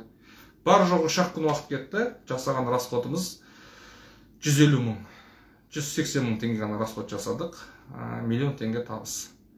Міне достар, тура осындай жұмыстарды сіздер жасай аласыздар. Мен жасап жүрген жұмыстарды сіздер жасай аласыздар. Мен бір 4-5 университет бітіріп, бір бухгалтерияны бітіріп, бір магистратура, ондай оқу бітірген емеспін достар. Мен де өздеріңіз сияқты қарапайым. Кішкентайынан әрине дәл жанымызда үйіміздің жанында базар болды. Базардың жанында өстік, базарда саудамен, сауданы да көрдік. Бірақ қазір мен осы жасқа дейін келіп, сауданың қызмет түрінің, құрылыс түрлерін көрдік.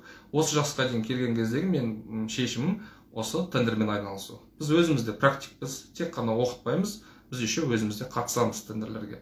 Өзімізде жабамай қаламыз тендерларымызды, үлгермей қаламыз, сұраққа ілінбей қаламыз. Сол кезде заң аясында правиласы бойынша қалай шешуге болады, то есть ізденеміз. Өзімізде тендерлік орталықтарымыз бар, мықты білетін эксперттер бар.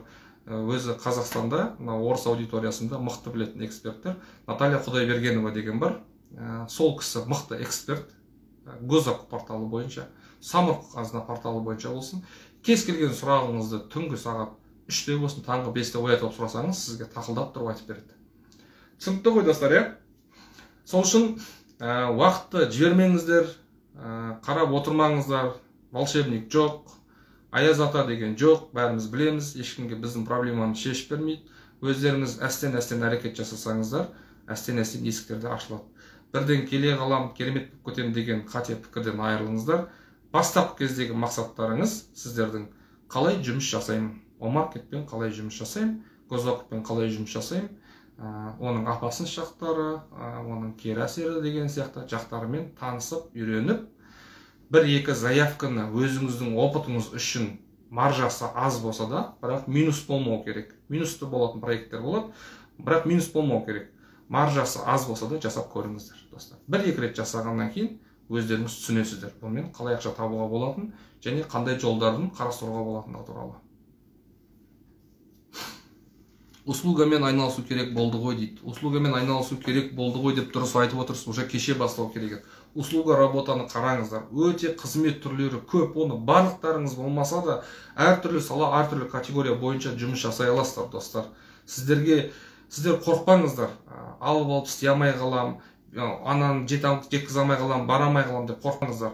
Тоже бизнес бастайтын кезде сіз алдын ала полностью бәрін просчитывать ете алмайсыз, өйткені непредвиденный ситуация деген болады. Сіз көрмей қалатын жағдай болады, сіз соған дайын болуыңыз керек болады.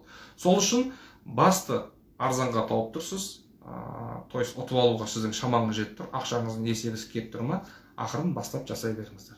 Қалғанын аяғында әрине сіз енді жеке болсаңыз, ол қорқынышты, қиын. Совет айтатын адам жоқ.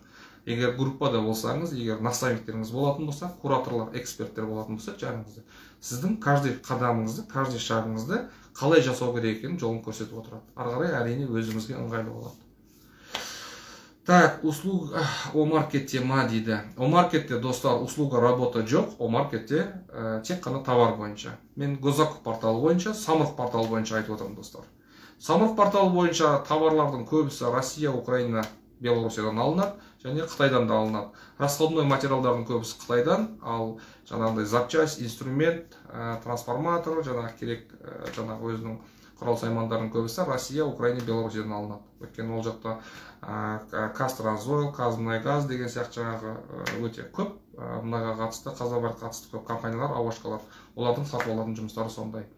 Және қызмет түрлері, жұмыс түрлері, сантехника, электричество, оның услугасы, годовой услуга деген бар. Бірнеше жігіттерді білем, ешқандай тендерге майда шүйде товарға қатыспайды, годовой услуганы ұтып алады, бір жыл бойы сол мекемені обслуживать етіп отырады. Әрине 2-3 бала болып жұмыс жасаса, ол бір мекемен емес, 3-4 мекемеден ұтып алуға тырысады, 3-4 мекемені бір жыл бойы обслуживать етіп отырады. 3-4 бала обслуживать етіп отырады. Әрқайсының табысы 800 мың, 900 мың теңге айына. По вызову шығып отырады. Бір мекеменің ручкасы сынып қалды, бір мекеменің унитазы сынып қалды, бір мекеменің смесителі сынып қалды, ауыстырып беру керек. Ондай да тендерлар болып отырады. Одан кейін жаңағы көгалдандыру, айналаны суарып отыру, шөбін қыру, кез келген жігіттің қолынан келеді, жұмыс істеймін деген адамды. Өзіңіздің қолыңыздан келіп тұр, бірақ істегіңіз келмесе, айлыққа адам тапсаңыз болады. Мысалға, үлкен жаста кісі бар, бір кісілер мысалы инвалидскийге шығып кетті, мысалы аяғын сылтып басады. Көп қой енді кісілер жұмысқа жарамайды, кәдімгі үлкен жұмысқа жарамайды. Бірақ осындай көп басты ауыртпайтын, ответственности аз жұмыстарға сондай кісілермен келісіп жұмысқа алсаңыз болады, контролін жасап, аймамай жасаған жұмысыңыздың отчетін толтырып, формасын толтырып беріп отырасыз заказчикке, заказчик сіздің ақшаңызды аударып отырады айлық есебінде, өзіңіздің келіскен договордағы ұтқан сумаңыз бойынша. Соның определенный процентін жұмысшыңызға айлыққа беріп отырасыз, отчетін тапсырып отырасыз. Мемлекет тарапынан ол сізге де жақсы көзқарас, өйткені сіз бір адамды жұмыспен қамтып отырсыз дегенге ыңғайлы, ары қарай жұмыс жасап кетуге. Так, тендер туралы ма, не туралы дейді. Лима дейді. Ой, Лима ханым, тендер туралы да бұл жерде махаббат жайлы да айтып жатырмыз, өмір жайлы да айтып жатырмыз, әйтеуір адам болып өмір сүрсек, мына қазақ халқы жалаң аяқ, жалаң бұт жүрмесе, жұмыс жоқ деп отмазка тауып үйінде жатқан адамдар, жұмыс жоқ деп ауылынан шықпай жататын адамдарға көздеріңді ашып бері қарай келіңдер, жұмыс жасаңдар, өздерінің жеке қызметтеріңді ұсыныңдар мемлекетке, мемлекет сұрап жатыр. Осы портал арқылы қандай қызмет түрін жасай аласыз, не ұсына аласыз мемлекетке. То есть мемлекеттің сұрап жатқан жұмыстары бойынша, мемлекеттің объявлениесі бойынша өзіңізді ұсына алатын болсаңыз, ұсынып, бағаңызды айтып, ұтып алып, табысыңызды тауып жасап жүрсеңіз болады. Так, не дейді ағам баласы, Дулат бай қызы дейді. Ағам баласын інімді шетелге апарып емдетемін дейді. Қазіргі мақсатым $10,000 тауып беру дейді. О маркетте Госзакупта опыт жоқ. Кіріссем 1-2 жылда реально таба аласың деп айта аласыз ба? Айта алам. Реально 1-2 жылдың ішінде сіз таба аласыз. Мен сізге схема сызып бере аламын. Сол схема бойынша жасайтын болсаңыз, сол алгоритм бойынша жұмыс жасайтын болсаңыз, сіз табасыз. Өйткені бізде сіз курс өткеннен кейін курс өтіп кетіп қалмайсыз бір жаққа. Сіз бәрібір біздің жабық чатта боласыз. Жаңағы сопровождение, техподдержкамызды біз жасап отырамыз. Сол сопровождение, техподдержка бойынша смело жұмысыңызды жасап кете аласыз. Сол үшін қорқпай бастап кетуге болады. Так. Қай услугалар лицензия сұрайды, лицензия алып беруге көмектесе аласыз ба дейді. Енді достар, лицензия деген өзі мекеме бар. То есть лицензия беретін арнайы мекемелер бар. Олардың өздерінің требованиясы бар сіздің мекемеге лицензия алу үшін. қандай жұмыс түріне сіз лицензия, қандай қызмет түріне лицензия алғыңыз келіп отыр, соған байланысты сізден сұралады. Сіздің компанияңызда егер мысалға сіз мынау тоқ жүргізетін, мысалға тоққа қатысты болатын болса, тоқ жүргізетін болсаңыз, оның ішінде высоковольтный дегені бар, одан төменгісі бар. Енді мен толық ажыратпаймын, бірақ сол бойынша сіздің компанияңызда сонда инженер болу керек, оқуды бітірген компанияңызда, то есть тіркелген, сізде қызмет жасайды. Сондай сияқты өзінің требованиялары бар. Егер сондай адамдар болатын болса, сіз лицензия алып ала аласыз. Мекемелер бар, лицензиясы бар, бірақ жұмысын тоқтатқан, тоғысын сатып жатқан мекемелер көп. Олармен де сөйлесіп келіссеңіз болады. Негізі енді барлығы ақша табу, сауда болғандықтан, достар, сіздер келісу арқылы, шарт жасасу арқылы қол жеткізе аласыздар көп нәрсеге. Заң аясында кішкене енді тендермен айналысу үшін сіз юрист болып кетуіңіз міндетті емес. Міндетті болған күннің өзінде ол мүмкін емес нәрсе. Бір моментте юрист, бір моментте бухгалтер, бір моментте тендершік болып кетуіңіз. Бірақ сіз тендершік болып, юристті өзіңізге жалдап алсаңыз болады, қызметін келісіп, бухгалтерді де жалдап алсаңыз болады өзіңізге келісіп. Сіздің тауып атқан суммаңыздың ол да бір расход есебінде шығарып отырасыз. Мысалға, жұмысты жасадыңыз, жұмысшыларға объем алдыңыз, бригадаңызға ақшасын тарқатып бердіңіз.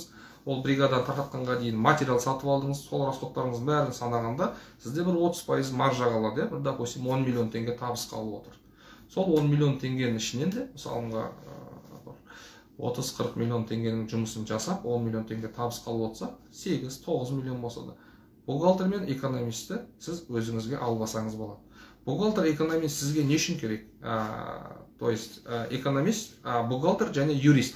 Юрист сізге не үшін керек? Юрист, мына осындай жағдайда сіз компания сатып алатын болсаңыз, лицензия алатын кезде, жалпы мынау соттасатын жағдай болатын болса, жаңағы заказчиктармен көп түсініспейтін жағдай, сол уақытта сізде юрист болған жақсы. Юристті жалдап алмасаңыз да, өзіңізге жұмыс есебінде, сонда юридический компаниялар бар, сізге қызмет жасап береді. Шарттарын оқыңыз, көріңіз, танысыңыз, қандай қызмет түрін ұсынады сізге, сіздің беретін ақшаңыз, олардың сұрайтын ақшасына сәйкес келе ме, сол бойынша жұмыс жасасаңыз болады. Жалғыз өзіңіз отважный болсаңыз, волк одиночка болсаңыз да болады негізі, команда жинамай. Команда жинамағанда дегенде, осындай юрист жақсы бухгалтеріңіз болатын болса, кез келген компанияның аппараты бухгалтер мен юристте негізі. Компания үлкейген сайын. Юристіңіз четко өзінің жұмысын білетін, қандай направлениеге, қалай заңды пайдалануға болады, заңмен қалай жұмыс жасауға болатынын четко түсінетін болса, сізге жеңіл, көп жағдайда сізге жеңіл болады. Көп мәселеңіз, көп проблемаңыз шешеді. Бухгалтеріңіз де солай, сіздің расходыңызды азайтып, табысыңызды көбейтіп, кіріс шығысыңызды санап беретін болса, толыққанды. Ол да сіздің ертең үлкейіп өсуіңізге көп пайдасы бар. Так, әр қазақ бай болсын деп жатыр дейді. Жарайсыз, керемет дейді, рахмет. Әр қазақ бай болсын, әрине. Атыңыз кім? Сізбен қалай хабарласуға болады дейді. Менің есім Арман Болат, мен өзім таныстырмаппын, достар, кешірім сұраймын. Бізден ылғи вебинарға шығып жүргеннен кейін біздің постоянно көретін аудиториямыз бар, жаңадан келетін аудиториялар бар, адамдар бар. Менің есім Арман Омарұлы.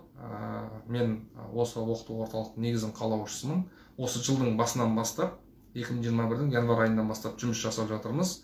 Омаркет порталының білім беру ресми өкіліміз. Менің туған інім бар, Ардақ. Ол осы оқыту орталықтың директоры, куратор, спикер және эксперт Омаркет бойынша. Сабақты жүргізетін сол кісі. Ал жеке мен өзімнен консультация аламын дейтін болса, кісілер оған арнайы жазылып, рұқсат, то есть WhatsApp-тан жазып, хабарласып, бір күнді белгілеп жолуға болады. Омаркет оқуы қанша дейді.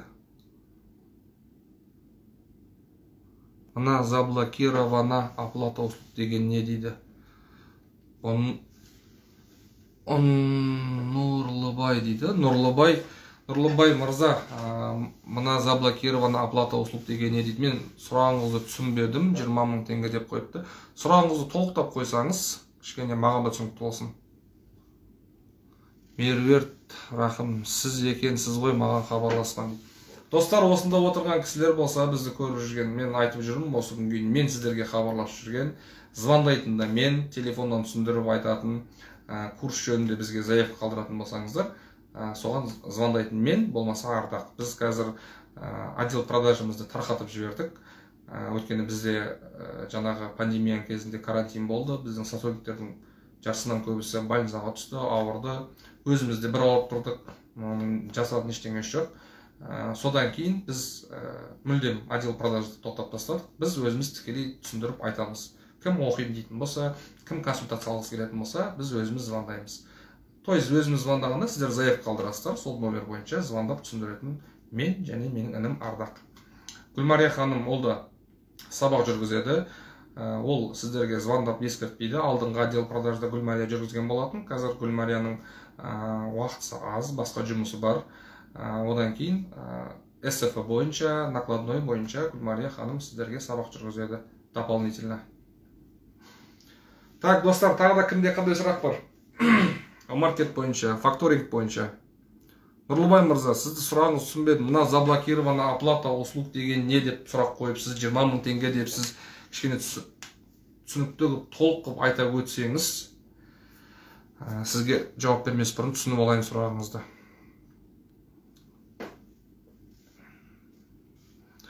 Сізбен қалай хабарласуға болады дейді. Осы жерге директке жазып жіберсеңіз болады. Инстаграмға таплинк арқылы өтсеңіз де болады. Телефон номеріміз бар. Сол жерден жаңағы бізге тікелей шыға аласыздар. Достар, бізде ондай жоқ, кісілік жоқ. Тікелей хабарласа берсеңіздер болады. Бірақ өтініш түнгі 12-ден кейін, түнгі 3-те оплата жасайын деген едім, акцияға үлгерем ба деп звондамай, хотя бы азанға қалдырыңыздар. Естеріңізге түскен кезде оплата жасамай, кішкене түн күн деген уақыт бар. Біз ойламаңыздар, жұмысты қатысты дегенмен түнде ұйықтаймыз бізде. Бізде адамбыз ғой, шаршаймыз деген сияқты. В сети болып тұруы мүмкін Инстаграмымыз, в сети болып тұруы мүмкін WhatsApp'ымыз. Біздің енді тағы бір менеджеріміз бар. Инстаграмға выкладывать етіп отыратын, жаңағы мен номеріме де сол параллельно жауап беріп отырады. Кейде телефон сол қарындасымыздың қолында болады. Сол себептен ойлап қалмаңыздар, бұл ояу отыр екен, жаза берсем жауап беретін шығар, ештеңе етпейтін шығар деп. Сол үшін мүмкіндік болса түнгі 12-ге дейін жазып үлгерсеңіздер болады. Өйткені 12-сіз ұйықтамаймыз. Құптамды оқып болғаннан кейін барып кетеміз аутқа. Таңертеңгі уақытта әр кезде арғалай. 9-да 10-нан бастап жаза берсеңіздер болады. Так.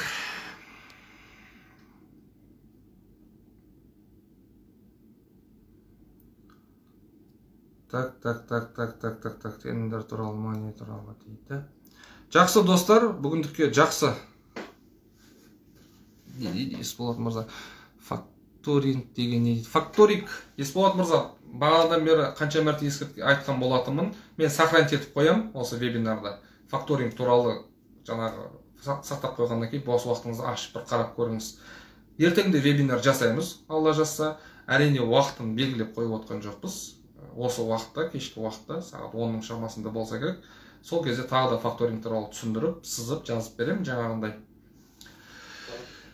Так, Меруерт Рахым дейді, жіліктеп түсіндіреді екенсіз дейді. Сіз звондаған соң бір курсқа жазылып едім Гозақовқа дейді. Жалғыз қалып қалған сияқтымын дейді. Былай істе, енді былай істе деп күнде тапсырма беріп, табысқа шығарамын десеңіз курсқа.